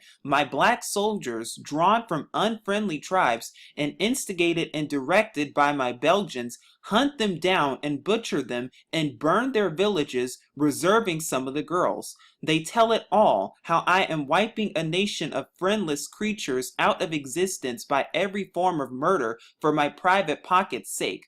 But they never say, although they know it, that I have labored in the cause of religion at the same time and all the time, and have sent missionaries there of a convenient stripe, as they phrase it, to teach them the error of their ways, and bring them to him who is all mercy and love, and who is the sleepless guardian and friend of all who suffer. They tell only what is against me, they will not tell what is in my favor. Right? And the reason I've shared that brief passage with you is so that you know the whole truth and nothing but the truth about the history that has been suppressed from you for so long, but so that you can also wake up to the world around you and see exactly all of what has been suppressed from you, not to mention what you can see, what happened to the real biblical Israelites, and so that you can witness yourself what is known as the biggest anti-Semitic crime that has been perpetrated against the entire world. But meanwhile, while the conquest of Africa continued with imperialism and colonialism, and while King Leopold II continued his tyrannical ways among many others, they gave you the illusion of Negro emancipation, and we're going to talk more about lynching and how it was all just a big psyop. Much of the rest of the world still face slavery, and I'm showing you a photo of a picture taken from the Zanzibar slave market, and as you can see, here is a child that is chained down and shackled, and you can even see that his feet are shackled to the ground as well. Here is a picture of Hebrew Israelites who were being punished even in Cuba, and this photograph was taken somewhere in Havana. And not to mention how there was even slavery in Brazil, which did not officially end until the year 1888, over 20 years after the alleged ending of American slavery in 1865. Not to mention the gruesome slavery that took place in Haiti and is even still being practiced in much of Haiti even today, even as we speak. But what is often quite ignored and deeply ignored from all of the history books and all of the history textbooks is in fact the slavery that took place in Australia. Because yes, slavery took place in Australia during this time as well, during the time of colonization, especially during the period of the late 1800s and the early 1900s as well. And the picture that you're currently looking at is what's commonly known as Aboriginals, Hebrew Israelites who fled from captivity during the time of Assyria and who landed all the way to Australia only to be taken captive by those who wanted to colonize them. Because slavery in Australia, which is commonly known as Aboriginal slavery, was just as bad as the slavery in America. And here you can actually see a picture of so-called Aboriginals as they were chained up and shackled all the way to their necks. And yes, they were in fact naked, and yes, dogs had it better than they did. In fact, in his 1890 novel entitled The Black Police, A Story of Modern Australia, Arthur James Vaughan suggests that slavery in present-day Australia took place in present-day northern and western Australia towards the coastlines during that time. And according to Indigenous Participation in Australian Economies II by ANU E-Press, the Australian National University 2012, Chapter 9, and it comes from the subsection Aboriginal Workers, Aboriginal Poverty, shelter for many Aboriginal workers was worse than they would provide for their pet horse, motor car, or prize cattle. And this is according to the Chief Protector of Aborigines, Queensland, 1921. So what that means is that they treated horses and they treated motor cars and they treated cattle and they treated dogs better than they treated their own workers, better than they treated human beings. And this is according to history itself, even as I've shown you earlier ago. And if that wasn't bad enough, what many settlers also did and what European settlers also did is that they forced people into blackbirding, which is tricking people into forced labor, as you can see in a picture right here. In fact, from an interview taken from ABC National Radio in the early 1900s in Queensland, despite regarded as more reliable than superior white stock riders, Aboriginal workers received only about 3% of the white wage rate. From 1919, the government claimed pastoral workers would get 66% of the white wage, but records show that in 1949, the Aboriginal workers only got 31%. In fact, Aboriginal people would never get the 60% at all. Every year between 1941 and 1956, the government sold Aboriginal labor for less than that. In fact, tens of millions of dollars were taken out of the Queensland Trust and never returned to the Aboriginal workers. In some cases, they were bought and sold as a personal possession, particularly where they went with the property upon sale. Many Aboriginals had a restricted freedom of choice and movement, irrespective of any lack of consent. Many were subjected to threats and force. They were always in fear of all forms of violence. Many were treated cruelly and abused.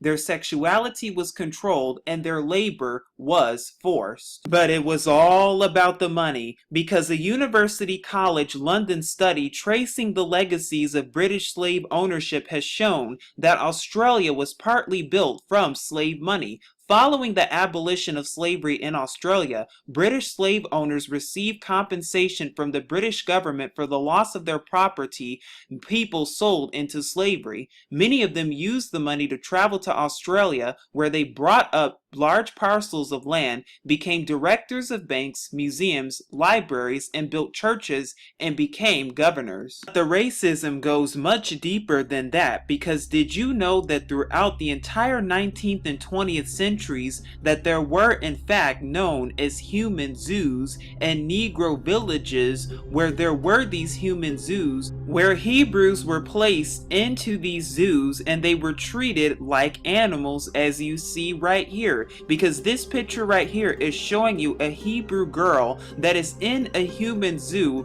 back in Brussels, Belgium as of 1958. And yes, these actually existed not too long ago, because this picture was taken not even hardly 70 years ago. So you can only imagine the cruel harshness that these people had to go through, that the real biblical Israelites had to go through. Because here's a picture of Otabinga, who is a Congolese woman wrestling with an orangutan at the Bronx Zoo, New York at a 1906 display. And many times they were placed with monkeys, and many times they were placed with orangutans and gorillas because of Charles Darwinism, not to mention the false theory of evolution, which we know is in fact false. In fact, many of these human displays and many of these human zoos featured naked women, and the women were often depicted naked at these human zoos because these people did not regard them as humans, and they did not regard them as people,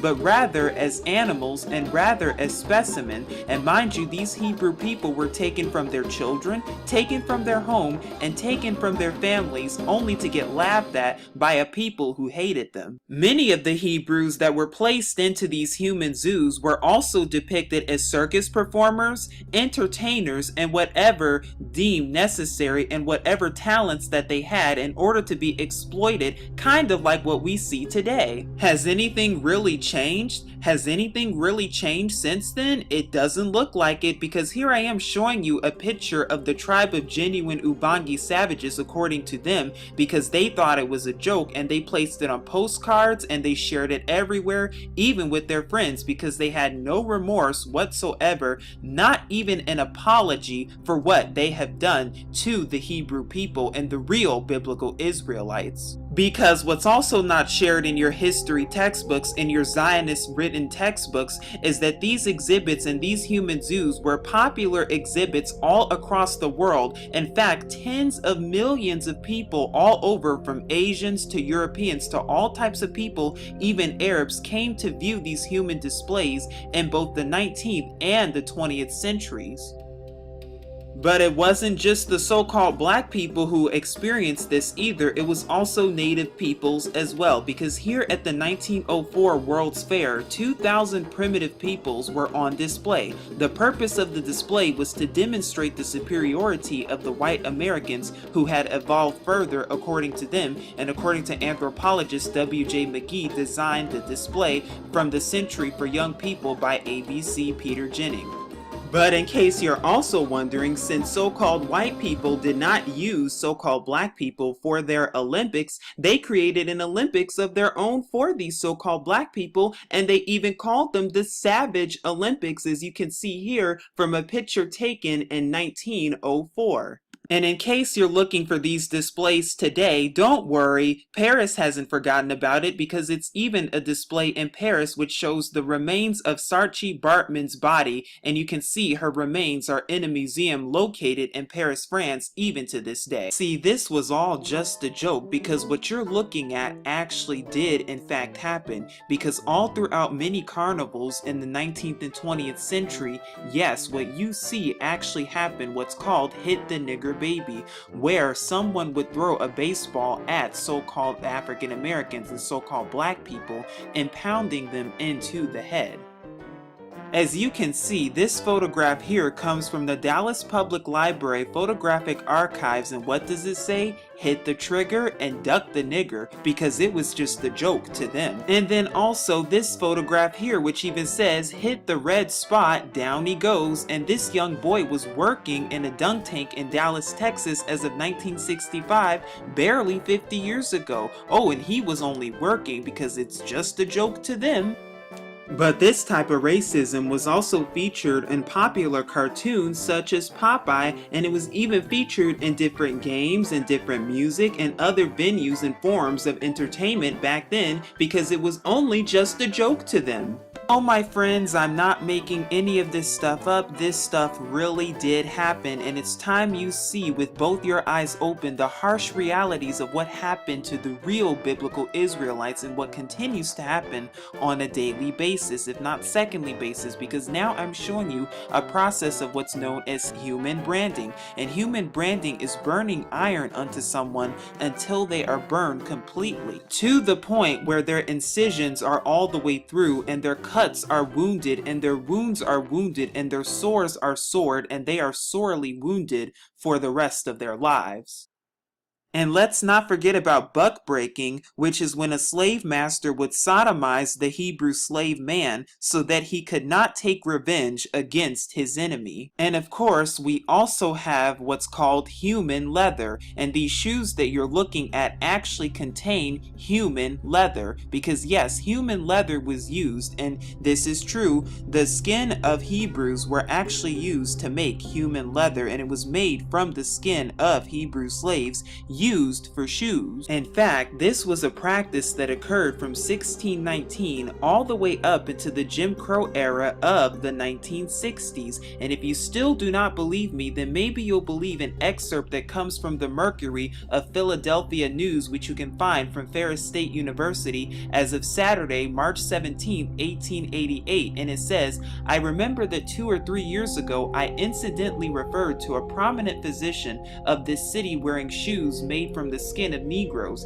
He still adhered to that custom, insisting that the tan hide of an African makes the most enduring and the most pliable leather known to man.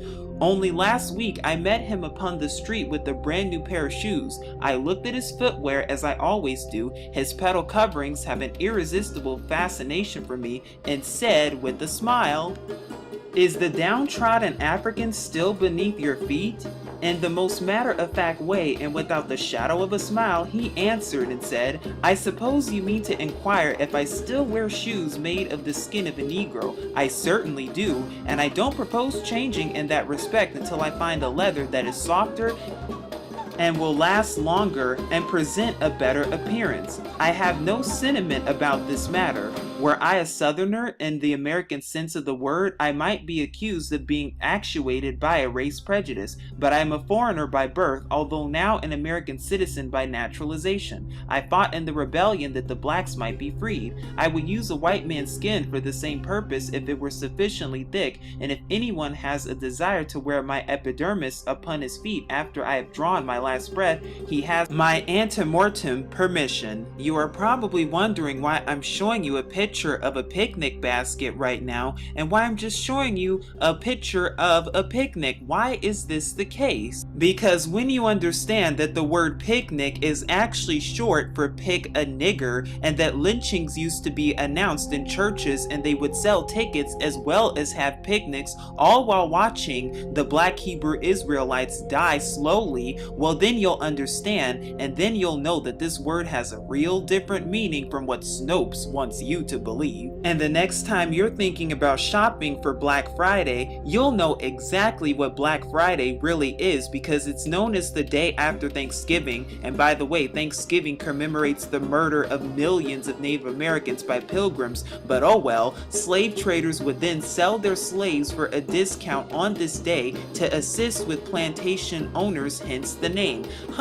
Not false like Snopes wants you to believe. Now perhaps you're wondering what you're actually looking at, and perhaps you're wondering what this picture is actually showing you. Well, when you look closely at this picture, you will see actual alligators eating Hebrew babies, in a term that's commonly known as gator bait. And yes, this actually happened because this is an actual picture, an actual photograph that was taken of Florida. As you can see here, this alligator over here is actually chomping down and gnawing on this Hebrew little child right here, who's trying to hold on to this tree with another alligator trying to assist. And this happened when the slave masters and the slave owner, they would take the Hebrew child away from its own mother, and then they would feed the Hebrew child to the alligators in order to use the alligators to bait them, and then skin the alligators alive in order to sell them and to then use them as food and other personal items and belongings. But see, this history you will not find in a history textbook whatsoever, because here is an actual postcard from Florida showing you of actual alligator bait and Hebrew children being fed to actual alligators. And it doesn't stop there, because this is actually showing you an advertisement which even shows you what alligator bait and gator bait, they thought it was a joke. Nope, I'm not making any of this up because as you can see here from a dainty morsel, it's showing you alligator bait, but what it's also really showing you really comes from a cigar, and it's actually showing you a cigar box label and how the cigar box labels actually looked back then. And if that wasn't bad enough, here is another picture showing you of actual alligator bait postcards that were shared with people not even barely 100 years ago. Can you believe that?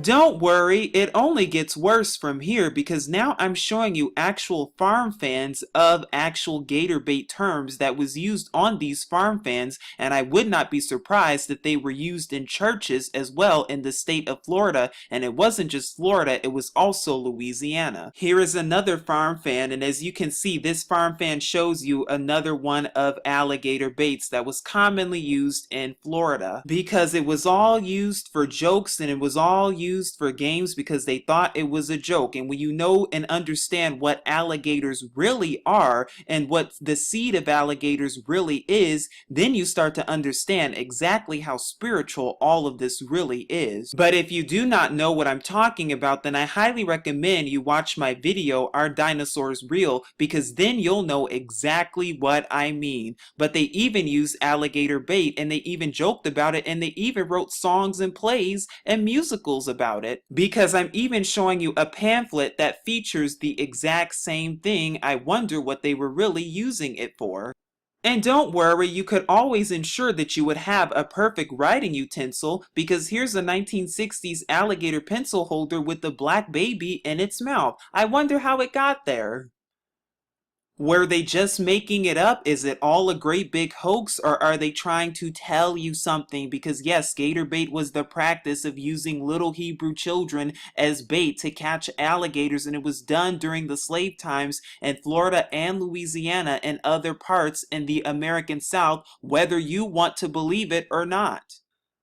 But don't worry, if that's not proof enough for you, this is, because there's even proof in newspapers as well, because as you even see in this one, babies used as alligator bait in state of Florida, and it's even been proven in Sharon Draper's 2006 book, Copper's Son, where it's documented, as well as the 1908 Washington Times issue where it even says, baited alligators with pickaninnies from the New York Zoological Garden, as well as from an issue of Oakland Tribune from September 21st, 1923, where it even says, Pickaninny bait lures voracious gator to death. And mind you, that was the headline. But you don't have to worry because even the Library of Congress also features the same thing from an article in Kilmore Free Press dated back from June 1st of 1911. And don't you worry because it wasn't just in America. Oh no, this was going on in other places such as India as well, because it even says lured by babies, how British sportsmen hunt crocodiles in India. And how did they do that? It says we used to have great sport in India going out after crocodiles with Hindu babies for bait, or was it Hebrew babies for bait, and the baby wasn't even baited on a hook like a minnow or a fish worm. And where did they get these babies from? They got it from their mothers, but they didn't care because it was just a sport to them. But why? Why is the question. Why seems to remain the question that we have. Why did all of this evil come upon this one group of people? Why all of this affliction and torture and pain and hurt among this one group of people? Well, scripture tells us in the book of Yirmiyahu, or Jeremiah chapter 16 verses 10 through 13, where it says, and it shall come to pass when thou shalt show this people all these words, and they shall say unto thee, wherefore hath Yahuwah pronounced all this great evil against us? Or what is our iniquity? Or what is our sin that we have committed against Yahuwah our Elohim? Then shalt thou say unto them, because your fathers have forsaken me, saith Yahuwah, and have walked after other gods, and have served them, and have worshipped them, and have forsaken me, and have not kept my law, and ye have done worse than your fathers, for behold, ye walk every one after the imagination of his evil heart, that they may not hearken unto me. Therefore will I cast you out of this land into a land that ye know not, neither ye nor your fathers, and there shall ye serve other gods day and night, where I will not show you favor. And also the book of Baruch tells you the same thing. But see, they had to take that book out of the KJV today because they don't want you to know the truth. But Baruch chapter 2 verses 30 says, "For I knew that they would not hear me, because it is a stiff-necked people, but in the land of their captivities they shall remember themselves." And do not worry, because there is always hope, and there is a way to fix all of this. There is a solution and remedy to all of this, and we're going to go over it in just a second. Do not worry, Yashraal, do not worry, Israel, because our redemption draweth nigh. Leviticus chapter 26. But if ye will not hearken unto me, and will not do all these commandments, and if ye shall despise my statutes, or if your soul abhor my judgments, so that ye will not do all my commandments, but that ye break my covenant, I also will do this unto you. I will even appoint over you terror, consumption, and the burning ague, that shall consume the eyes, and cause sorrow of heart. And ye shall sow your seed in vain, for your enemies shall eat it. And I will set my face against you, and ye shall be slain before your enemies. They that hate you shall reign over you, and ye shall flee when none pursueth you. And if ye will not yet for this hearken unto me, then I will punish you 7 times more for your sins. And I will break the pride of your power, and I will make your heaven as iron, and your earth as brass.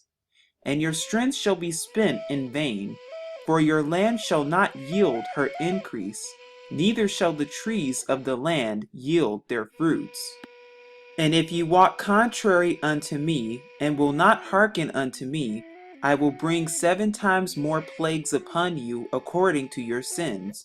I will also send wild beasts among you, which shall rob you of your children, and destroy your cattle, and make you few in number, and your highways shall be desolate. And if ye will not be reformed by me by these things, but will walk contrary unto me, then will I also walk contrary unto you, and will punish you yet 7 times for your sins. And I will bring a sword upon you, that shall avenge the quarrel of my covenant. And when ye are gathered together within your cities, I will send the pestilence among you, and ye shall be delivered into the hand of the enemy.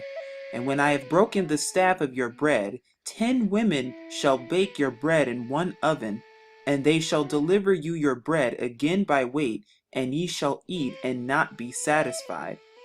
And if ye will not for all this hearken unto me, but walk contrary unto me, then I will walk contrary unto you also in fury, and I, even I, will chastise you 7 times for your sins. And ye shall eat the flesh of your sons, and the flesh of your daughters shall ye eat.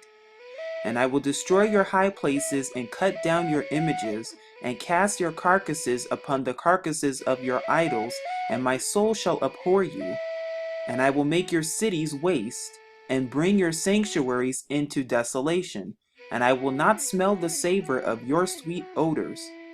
And I will bring the land into desolation, and your enemies which dwell therein shall be astonished at it.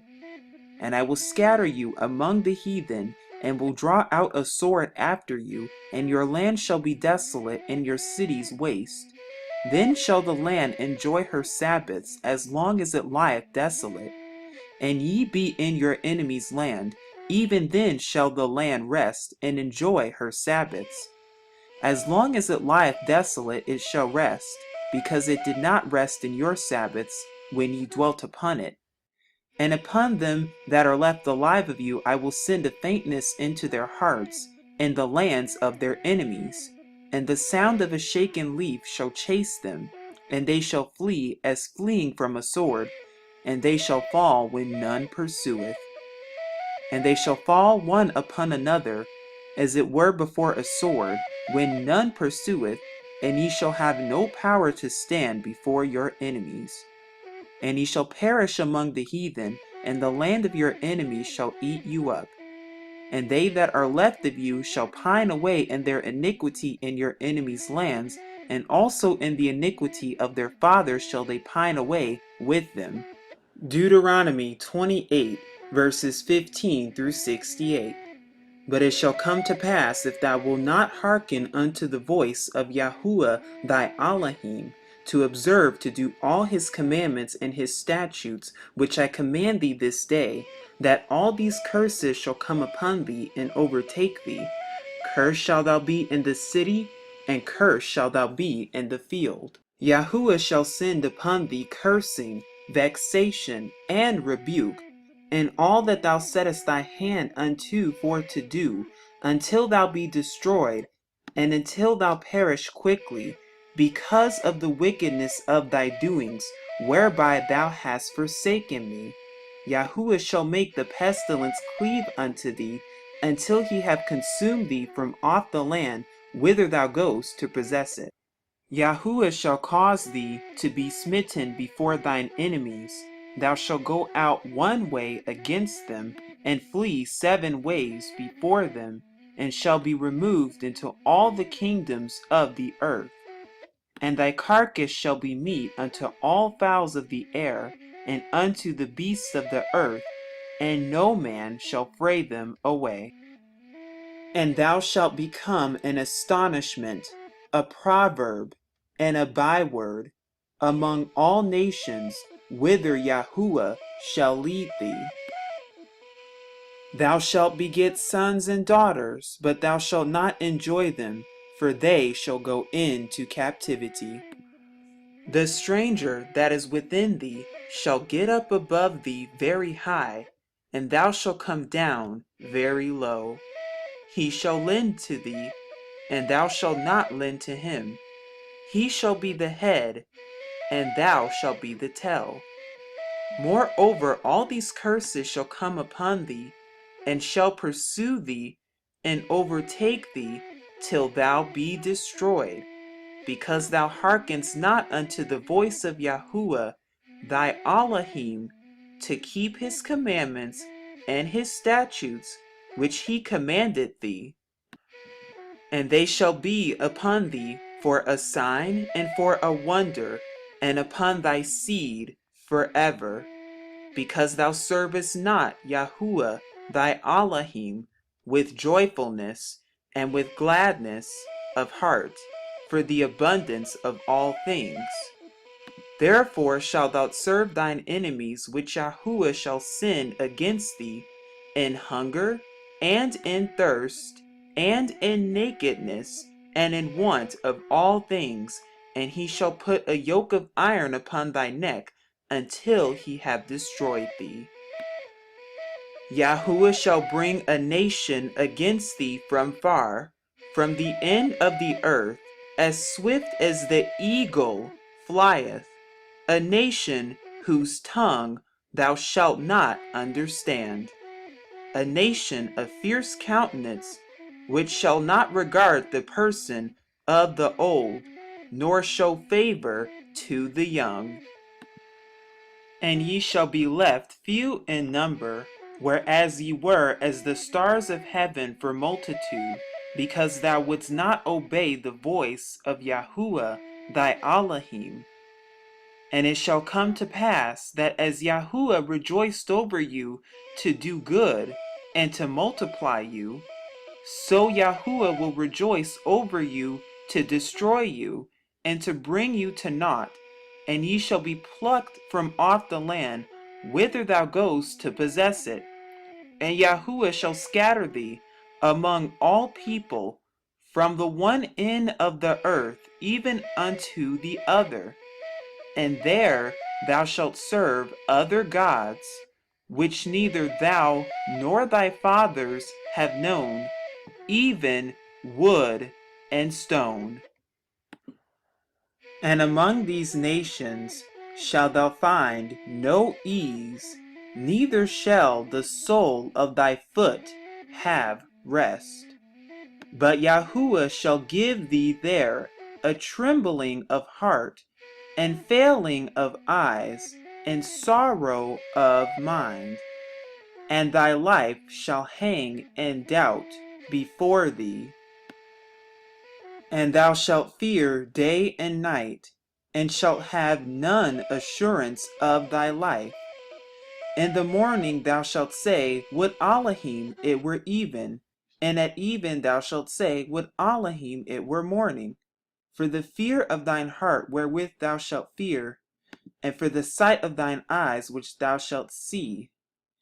And Yahuwah shall bring thee into Egypt again with ships, by the way whereof I spake unto thee. Thou shalt see it no more again, and there ye shall be sold unto your enemies for bondmen and bondwomen, and no man shall buy you. But the question still remains, so-called African Americans, so-called black people, why? Why did all of this happen to you at such an unprecedented rate? Why all of this pain and all of this hurt and all of this torture like never before? Because you did not keep the covenant with your Father Yahuwah in heaven. You did not keep the laws, statutes, and commandments that he has commanded your ancestors. And because you did not keep the laws, statutes, and commandments, you were sold into slavery. Because you did not keep the laws, statutes, and commandments, you had the KKK brutalize you and beat you and murder you to death. Because you did not keep the law, statutes, and commandments, you had lynching going on back then and even today. And by the way, in case you did not know, the real Messiah of the New Testament, whom the world ignorantly calls Jesus, because the real name of the Messiah in Hebrew is Yahusha, was in fact hung on a tree. And there are actual scriptures to prove this in the New Testament, that yes, the real Messiah, who's black by the way, and there's scriptures for that as well, was in fact hung on a tree. Well, who are the only group of people you know in history who were hung on trees? I'll let this video answer that question. Because you did not follow the law, statutes, and commandments, Christianity was shoved down your throats so that your enemies could oppress you. Because you did not tithe every 3 years like you were supposed to, that is the reason why you have your Creflo got your dollars and your TD Snakes and all of those Christian Zionists at the top who are Zionist funded, who are lying to you and telling you that tithing has everything to do with money and giving it to a pimpin' pastor, even though scripture itself tells you that it has to do with food and giving food to the poor. Because you did not keep the covenant, that is why you have fake Jewish Khazars who are masquerading around pretending to be you, and they are in your land with your culture, and they have the Torah from your father that was given to you, which is why you are constantly told that the Torah and the Old Testament is only for the Jewish people, and your Christian pastor continues to shove down your throat, who's probably Zionist funded by the way, that the law is done away with so that your enemies can continue to rule over you and oppress you and continue to shove Christianity down your throat and the doctrine of love and forgiveness down your throat under Christianity so that they can continue to rule over you.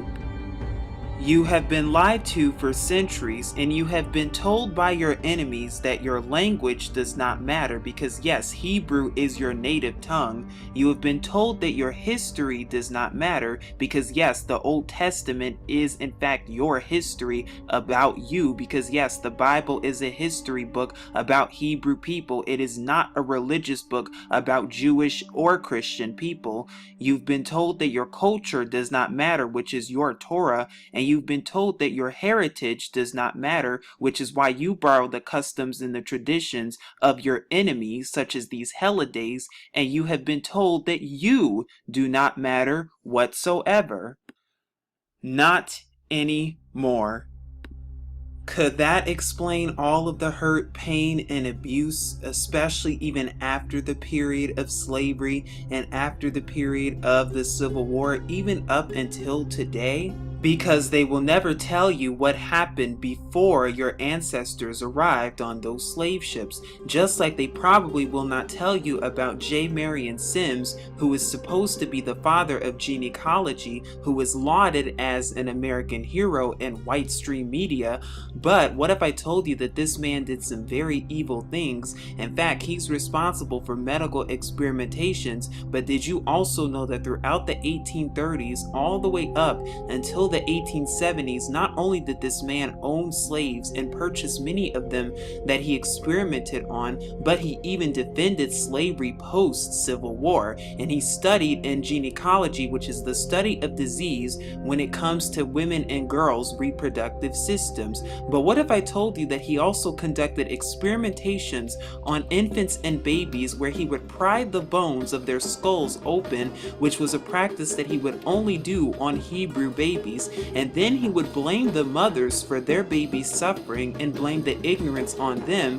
But what he would also do is butcher their brains out, part of their plan for depopulation, in an attempt to wipe out the Hebrew race altogether. And mind you, no anesthesia was used on these babies or these women whatsoever, and this is according to activist Wendy Brinker. And maybe that explains all of the human specimens and medical experimentation that occurred in the late 1800s as well as the early 1900s, because did you know that Hebrew babies and Hebrew people were sold as specimens to greedy white doctors who then used and exploited and subjugated their bodies in order to be used for their purposes and for their gains of money? Because yes, they were in fact used as souvenirs, and their black body parts were in fact used as souvenirs. And according to Dr. Harvey Young, who is a historian and scholar of theater and African American studies at Northwestern University, in his publication entitled The Black Body as Souvenirs in American Lynching, he even quotes and talks about all of the different horrific medical experimentation and how black bodies were in fact used to be sold as specimens. But it goes much deeper than that as well.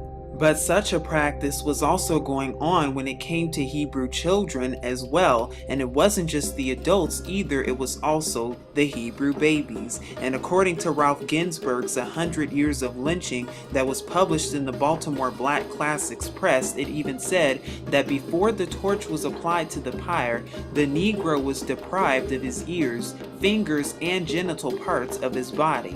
He pleaded pitifully for his life while the mutilation was going on, but stood the ordeal of fire with surprising fortitude. Before the body was cool, it was cut to pieces, the bones were crushed into small bits, and even the tree upon which the wretch met his fate was torn up and disposed of as souvenirs. The Negro's heart was cut into several pieces, as was also his liver.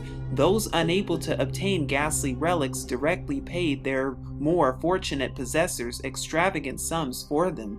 Small pieces of bones went for 25 cents, and a bit of liver crisply cooked sold for 10 cents. And mind you, that's not all that they used these body parts for. They also used them for other wicked and heinous things, and even for black markets. And those weren't the only medical experimentations going on at that time, because in the early and mid 1900s there was also the Tuskegee experiment, where your government and military conducted experimentation on so-called black people in order to give them syphilis and to try to kill them off even sooner.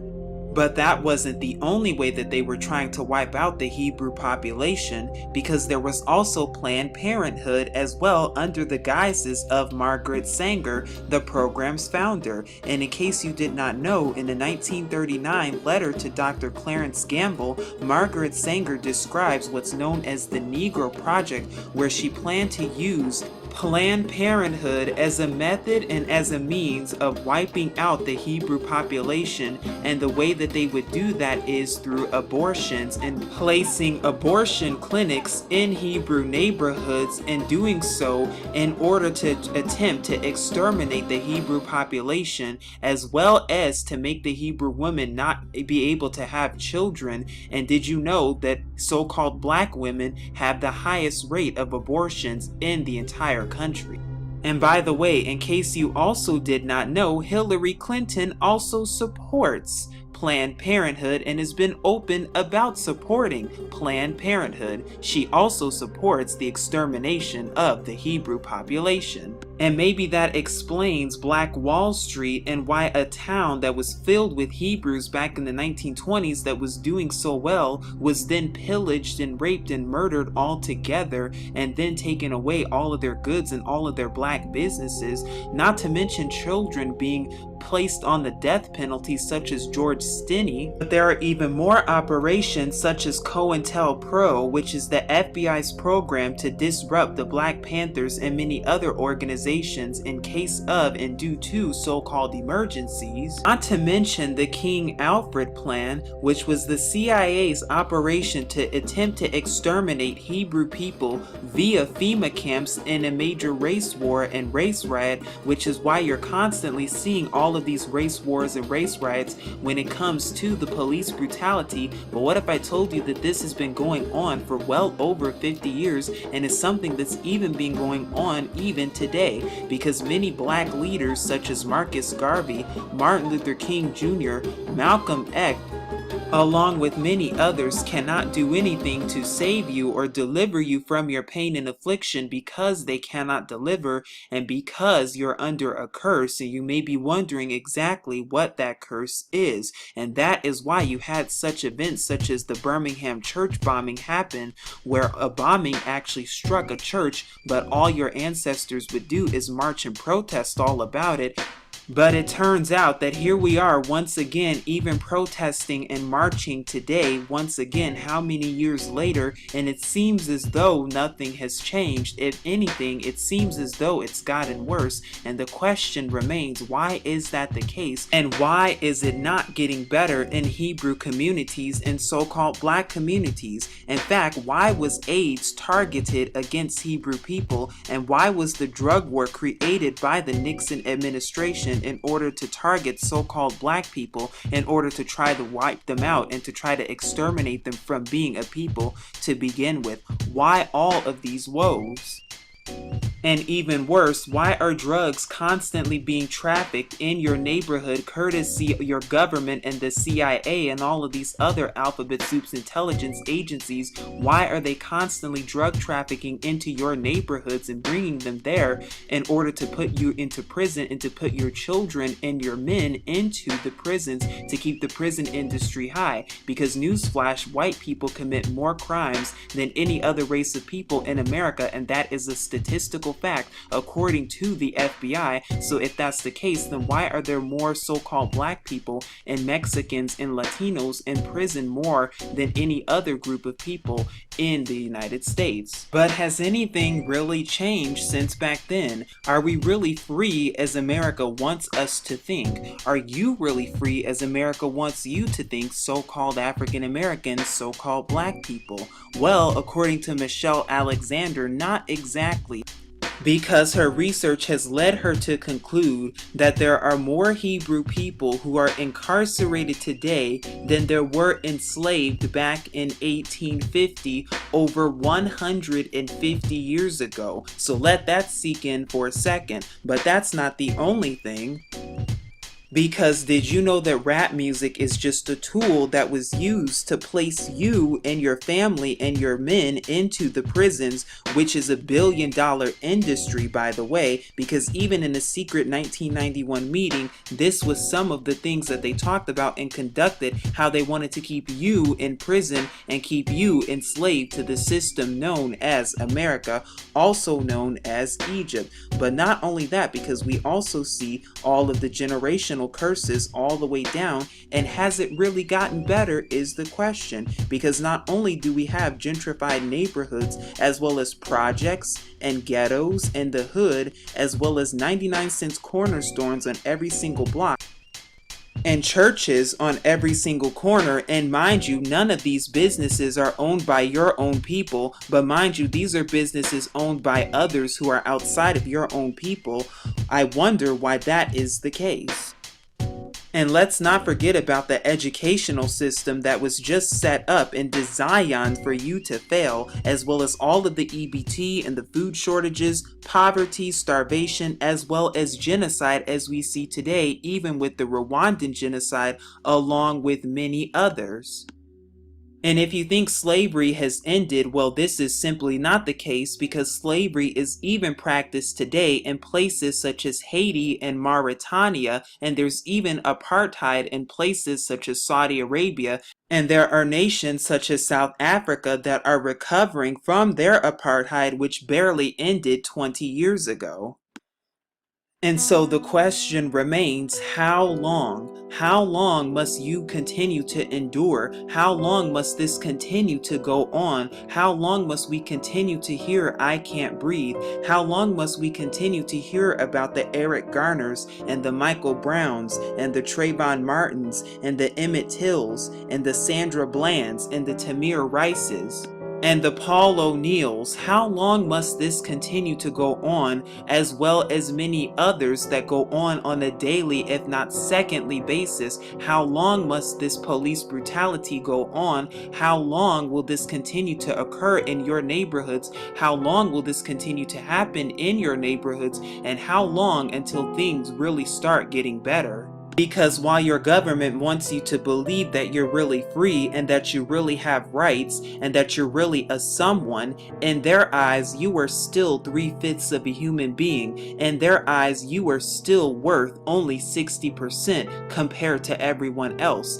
In their eyes you are worth nothing more than the life of a dog. In their eyes you are worth nothing more than the life of a cow. And that is just the darn truth. But what is the solution? Because you already tried marching and that didn't work. You tried protesting and that didn't work. You tried religion and that didn't work. You tried begging and pleading and singing and hoping and praying to God and Lord and Jesus, but that's still not working. You even tried to blend in, hoping that they would accept you as a human being, but yet to find out that they not only stole and took away your gifts and talents and gave you none of the credit for it, but yet they still regard you as someone who is not even to be regarded, which is why there is a such thing as microaggressions. You even tried to mix in with them and tried to blend cultures together and tried to learn about their cultures, hoping that they would accept you, only to find out that this was the exact opposite. You also tried forgiving and moving on from all of this, hoping that if you just forget about it, that it would take away all of the pain, hurt, and neglect, but that also did not work either. Still, there is nothing. So, what's the solution then? And is there really a way for all of this to change? And if so, what exactly is the solution? So what is the solution then? What is the remedy to all of this? And will you continue to be enslaved and tortured forever? What is the real solution to all of this? Because the good news is there is a solution indeed, and there is a remedy to all of this, and you're going to see exactly what it is.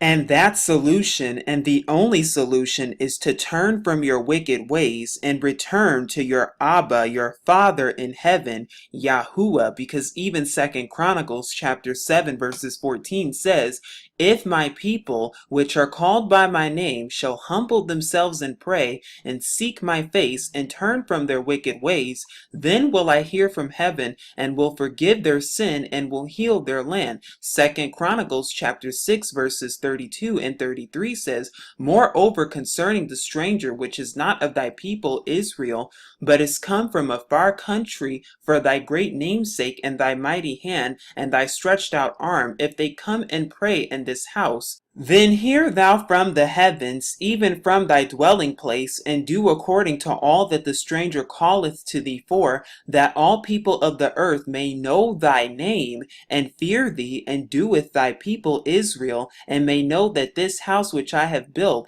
is called by thy name." So not only must you humble yourself and pray and seek the Father for forgiveness, but you must also call upon his true name Yahuwah, and then will Yahuwah our Father hear from heaven and will answer you from heaven. And even Leviticus chapter 26, verses 40 through 46 in the 1611 King James Version, where there is no letter J whatsoever, says, "If they shall confess the iniquity of their fathers with their trespass which they trespassed against me, and that also they have walked contrary unto me, and that I also have walked contrary unto them, and have brought them into the land of their enemies, if then their uncircumcised hearts be humbled, and then they accept of the punishment of their iniquity, then will I remember my covenant with Jacob, and also my covenant with Isaac, and also my covenant with Abraham will I remember, and I will remember their land.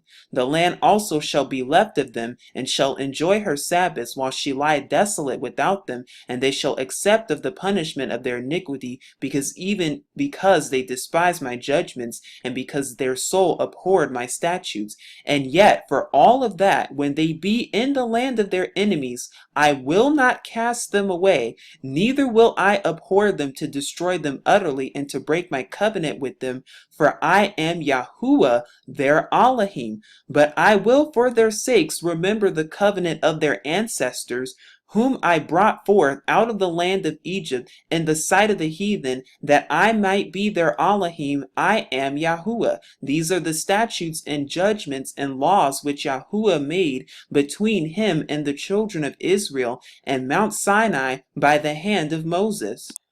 And since we know that our father Yahuwah made a covenant with the children of Israel, and we know that that covenant has not been broken, because even our father says that it has not been broken, well then the children of Israel today are still under the covenant with their father, because here I am in Deuteronomy chapter 4 verses 29 through 31 that says, "But if from thence thou shalt seek Yahuwah thy Elohim, thou shalt find him, if thou seek him with all thy heart and with all thy soul, when thou art in tribulation and all these things are come upon thee, even in the latter days, if thou turn to Yahuwah thy Elohim and shall be obedient unto his voice, for Yahuwah thy Elohim is a merciful Elohim, he will not forsake thee, neither destroy thee, nor forget the covenant of thy fathers, which he sware unto them." And also verses 40 even says, "Thou shalt keep therefore his statutes and his commandments, which I command thee this day, that it may go well with thee and with thy children after thee, and that thou mayest prolong thy days upon the earth, which Yahuwah thy Elohim giveth thee forever." You have been lied to for so long, and you have been told that the law is done away with, when this is simply not the case, because even Deuteronomy chapter 30 verses 1 through 6 say, "And it shall come to pass when all these things are come upon thee, the blessing and the curse which I've set before thee, and thou shalt call them to mind among all the nations whither Yahuwah thy Elohim hath driven thee, and shalt return unto Yahuwah thy Elohim, and shalt obey his voice according to all that I command thee this day, thou and thy children with all thine heart and with all thy soul, that then Yahuwah thy Elohim will turn thy captivity and have compassion upon thee, and will return and gather thee from all the nations whither Yahuwah thy Elohim hath scattered thee. If any of thine be driven out unto the outmost parts of heaven, from thence will Yahuwah thy Elohim gather thee, and from thence will he fetch thee. And Yahuwah thy Elohim will bring thee into the land which thy fathers possessed, and thou shalt possess it, and he will do thee good and multiply thee above thy fathers. And Yahuwah thy Elohim will circumcise thine heart and the heart of thy seed, to love Yahuwah thy Elohim with all thine heart and with all thy soul, that thou mayest live." But in order for that to happen, you must fully turn to your Father Yahuwah. You must fully return to the Father Yahuwah in heaven, so that he can forgive you of your sins and get away from all of these paganisms. Get away from the cross.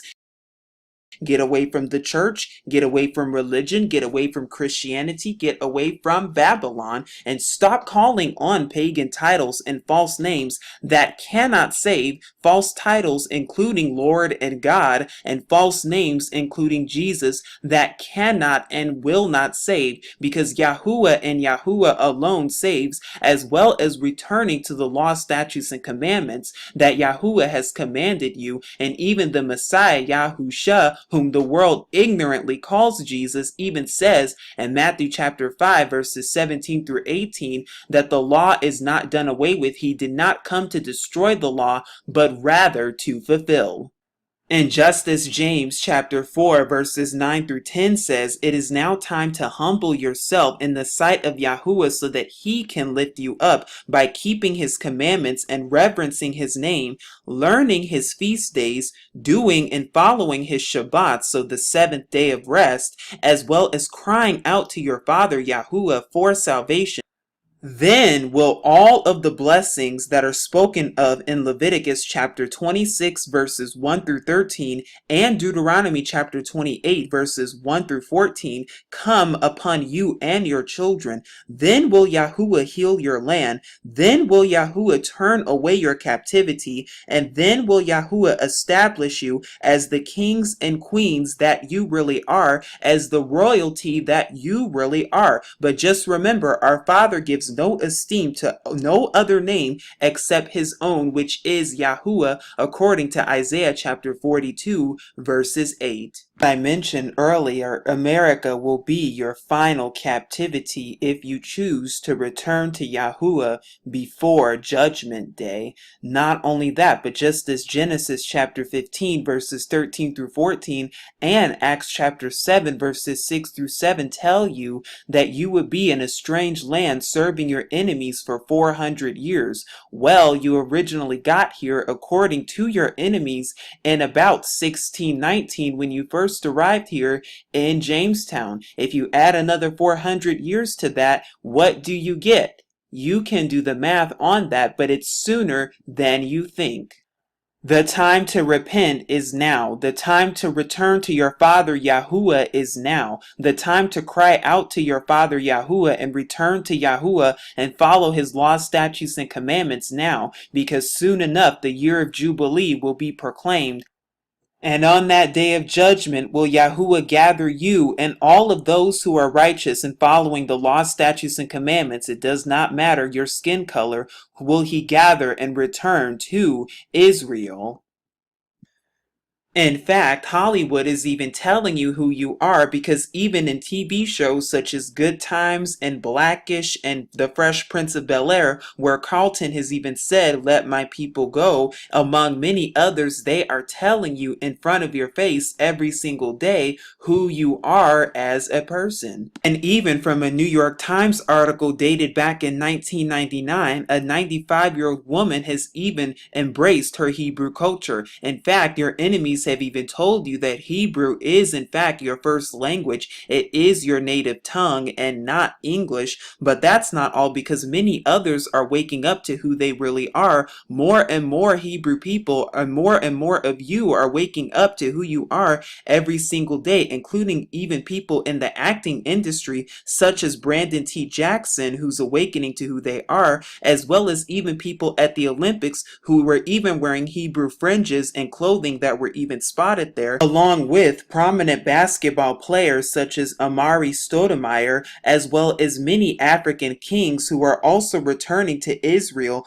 for the return of the Messiah. So we see worldwide that many more people are waking up to who they are and waking up to the truth, and many more of us are waking up to who we are each and every single day. But the question remains, do you know who you are yet, and are you fully awakened to who you are?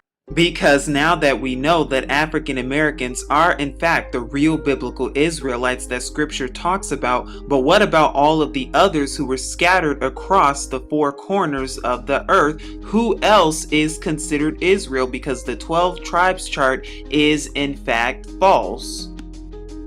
Other biblical Israelites today include black peoples who are residing in the Caribbean, Central America, and in South American communities, included but not limited to black or Afro Puerto Ricans, Haitians, Jamaicans, Cubans, Dominicans,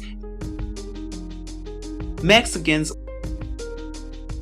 along with those who are residing in the Afro-Caribbean and Central American countries, not to mention the Native Americans who adopted the Israelite culture during the slavery antebellum period. But there are also blacks in South America who are also biblical Israelites of today, including but not limited to Afro-Brazilians, Afro-Venezuelans, Afro-Guyanese, and many, many more who are in South America as well as black Europeans who are residing in the United Kingdom, France, Germany, and etc.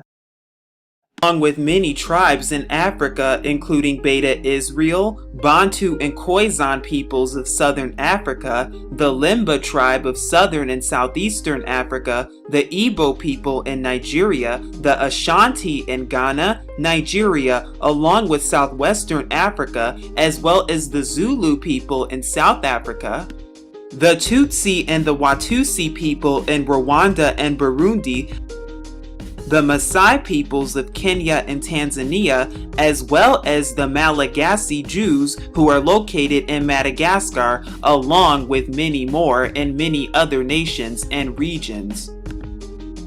And for Asia, we have the Black Hebrews who are currently residing in Dimona, Israel, not to mention Batak Israel of Indonesia, the Malabar Jews who are in India, Bain Israel of India, the Bani Manashi or the Shinlung tribe of India, Burma, and Bangladesh, the Mizo tribe of Bangladesh, the Kashmiri people of India, the Canaanites in southwestern India, the Metevo in Sri Lanka, the Andamanese in India and Sri Lanka, as well as the Pashtuns and the Yusufzai in Afghanistan.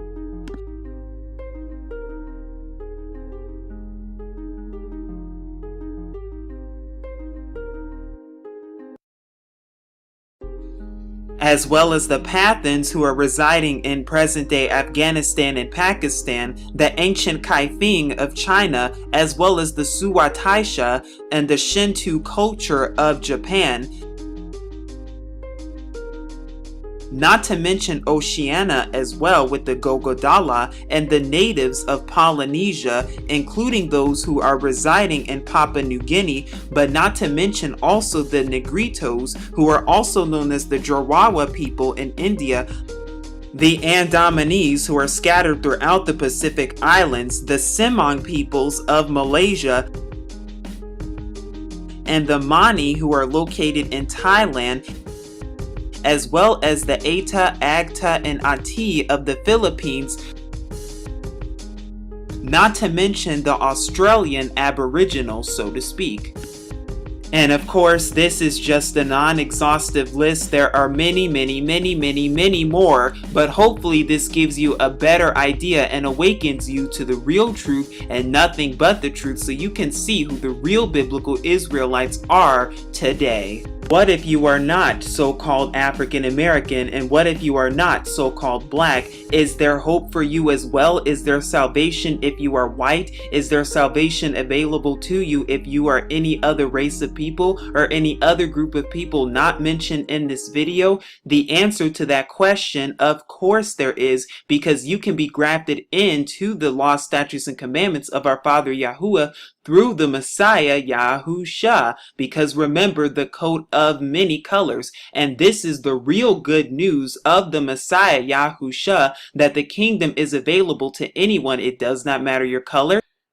It does not matter your race. It does not matter your skin pigmentality. That does not matter. If you are following the law, statutes, and commandments of Yahuwah and calling upon his true name, and if you have accepted your true Passover lamb, your perfect Passover lamb, the real Messiah Yahusha, into your heart as your Passover lamb, as the blood of the lamb, then you too can be redeemed from the curse of the law. And that is the good news, that everyone can inherit the kingdom as long as they are following the law, statutes, and commandments and accept Yahusha, the Messiah, into their heart and love Yahuwah with all their heart. And these are the parameters in this commandment that our Father has given us to follow and to keep. The question is, are you willing to do that if you already are not? And the question is, are you ready to accept salvation? Because remember this, Yahuwah is salvation. Isaiah chapter 58 verses 9. Then shalt thou call, and Yahuwah shall answer. Thou shalt cry, and he shall say, Here I am. Jeremiah chapter 16 verses 14 through 15. Therefore, behold, the days come, saith Yahuwah, that it shall no more be said, Yahuwah liveth, that brought up the children of Israel out of the land of Egypt, but Yahuwah liveth, that brought up the children of Israel from the land of the north, and from all the lands whither he had driven them, and I will bring them again into the land that I gave unto their fathers. Baruch chapter 2 verses 31 through 35. And shall know that I am Yahuwah their Elohim, for I will give them an heart and ears to hear, and they shall praise me in the land of their captivity, and think upon my name, and return from their stiff neck and from their wicked deeds, for they shall remember the way of their fathers, which sinned before Yahuwah. And I will bring them again into the land which I promised with an oath unto their fathers, Abraham, Isaac, and Jacob, and they shall be lords of it, and I will increase them, and they shall not be diminished. And I will make an everlasting covenant with them to be their Elohim, and they shall be my people, and I will no more drive my people of Israel out of the land that I have given them. Jeremiah chapter 30 verses 17 through 22. For I will restore health unto thee, and I will heal thee of thy wounds, saith Yahuwah, because they called thee an outcast, saying, This is Zion, whom no man seeketh after. Thus saith Yahuwah, Behold, I will bring again the captivity of Jacob's tents, and have compassion on his dwelling places, and the city shall be builded upon her own heap, and the palace shall remain after the manner thereof. And out of them shall proceed thanksgiving, and the voice of them that make merry, and I will multiply them, and they shall not be few. I will also esteem them, and they shall not be small. Their children also shall be as aforetime, and their congregation shall be established before me, and I will punish all that oppress them. And their nobles shall be of themselves, and their governor shall proceed from the midst of them, and I will cause him to draw near, and he shall approach unto me. For who is this that engaged his heart to approach unto me, saith Yahuwah? And ye shall be my people, and I will be your Elohim. Isaiah chapter 11 verses 11 through 16. And it shall come to pass in that day that Yahuwah shall set his hand again the second time to recover the remnant of his people, which shall be left from Assyria, and from Egypt, and from Pathros, and from Cush, and from Elam, and from Shinar, and from Hamath, and from the islands of the sea. And he shall set up an ensign for the nations, and shall assemble the outcasts of Israel, and gather together the dispersed of Judah from the four corners of the earth. The envy also of Ephraim shall depart, and the adversaries of Judah shall be cut off. Ephraim shall not envy Judah, and Judah shall not vex Ephraim. But they shall fly upon the shoulders of the Philippines toward the west. They shall spoil them of the east together. They shall lay their hand upon Edom and Moab, and the children of Ammon shall obey them. And Yahuwah shall utterly destroy the tongue of the Egyptian sea, and with his mighty wind shall he shake his hand over the river, and shall smite it in the seven streams, and make men go over dry shod. And there shall be a highway for the remnant of his people, which shall be left from Assyria, like as it was to Israel in the day that he came up out of the land of Egypt. Joel chapter 3 verses 1 through 2. For behold, in those days and in that time, when I shall bring again the captivity of Judah and Jerusalem, I will also gather all nations, and will bring them down into the valley of Jehoshaphat, and will plead with them there for my people and for my heritage Israel, whom they have scattered among the nations, and parted my land.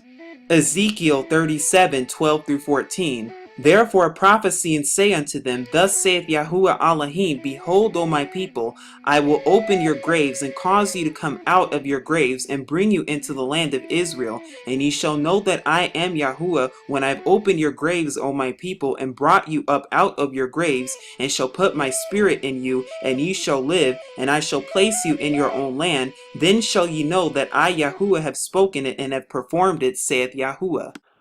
And so I hope that this video has been very helpful unto you, and I hope this video has proven truth to you and revealed the truth and nothing but the truth to you. But I also hope that from this video you really start to seek Yahuwah, our true Father, and His true Son, Yahusha, if you're already not. Because now that you know who you are, just know that Israel, Yashra'al, our redemption, draweth nigh, and now is the time to rise, O Israel. This is Truth Unveiled here saying peace, love, and as always, shalom.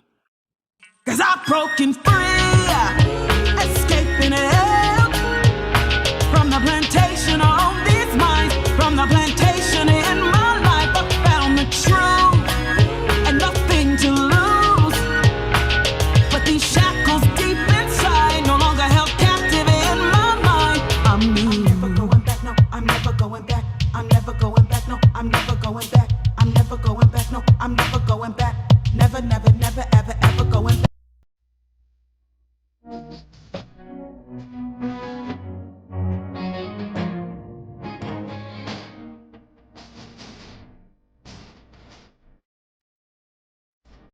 For Yahuwah will live and Yahuwah will die.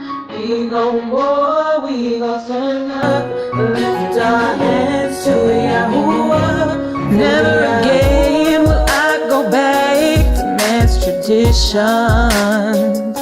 Renewed mind, crossed over from one position to another. No excuses, I gotta do better than who I was, where I've been. Got a friend till the very end. Abba have mercy with my plea. Save your daughter, set me free.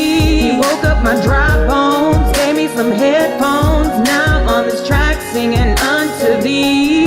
Yasharal, please rise. Raise your hands up high. Say I'm ready, from Babylon I'll flee. Mount Zion is my destiny. For Yahuwah will live and Yahuwah will die. We gon' war, we gon' stand up, lift our hands to the sky. For Yahuwah will live and Yahuwah will die. We gon' war, we gon' stand up, lift our hands to Yahuwah. Spiritual wars coming, so you better get ready. If you pray your life is shaky, better make it steady. Can't be faint at heart, be set apart. That's what you're called to be. Where my sisters at, staying on their knees. Let's cry out in unity, watching the ways of our household, taking our stand to be bold, praising Yahuwah, keeping His Torah. Proverbs 31's what we strive to be. Yasharal, please rise.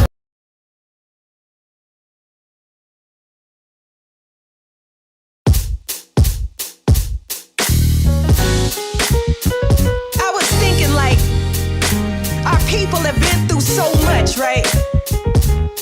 And you look at us and you're like, man, we still got our heads up high. The reality is it's all inside. And I hope this song is an encouragement to you. I got my sister Cameron Joy on the track. Yeah, uplift the people. I see you each day in my 9 to 5. Some of you raising yourself with no parents to find. You say it's real tough just to be respectful and kind. Can't find our culture, your identity's blind. Young people, hey, you got what it takes and your life is not a waste. Look in the mirror, stare yourself in the face. Being who you are says you are something great. I know the music and the movies are creating future damage, but there's more inside of you, a life above average. Time to form new habits and practice, you're so talented. God wants to do amazing things, you can't fathom it. Got to keep your head up high. I understand the pain you feel inside. Hold yourself up, you don't have to cry.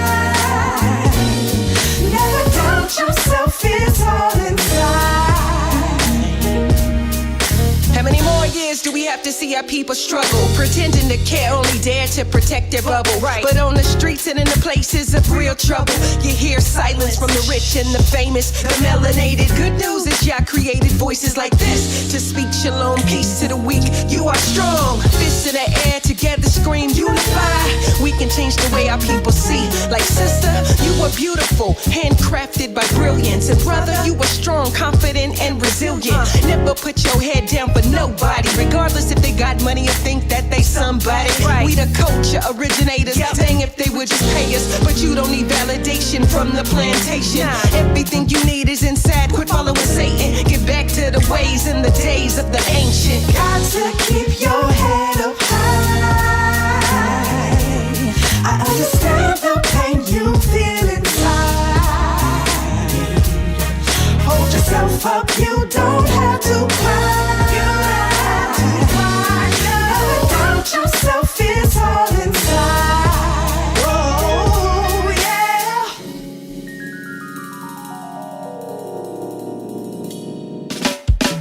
Don't walk around carrying shame. It's time to get them shackles right off of your brain.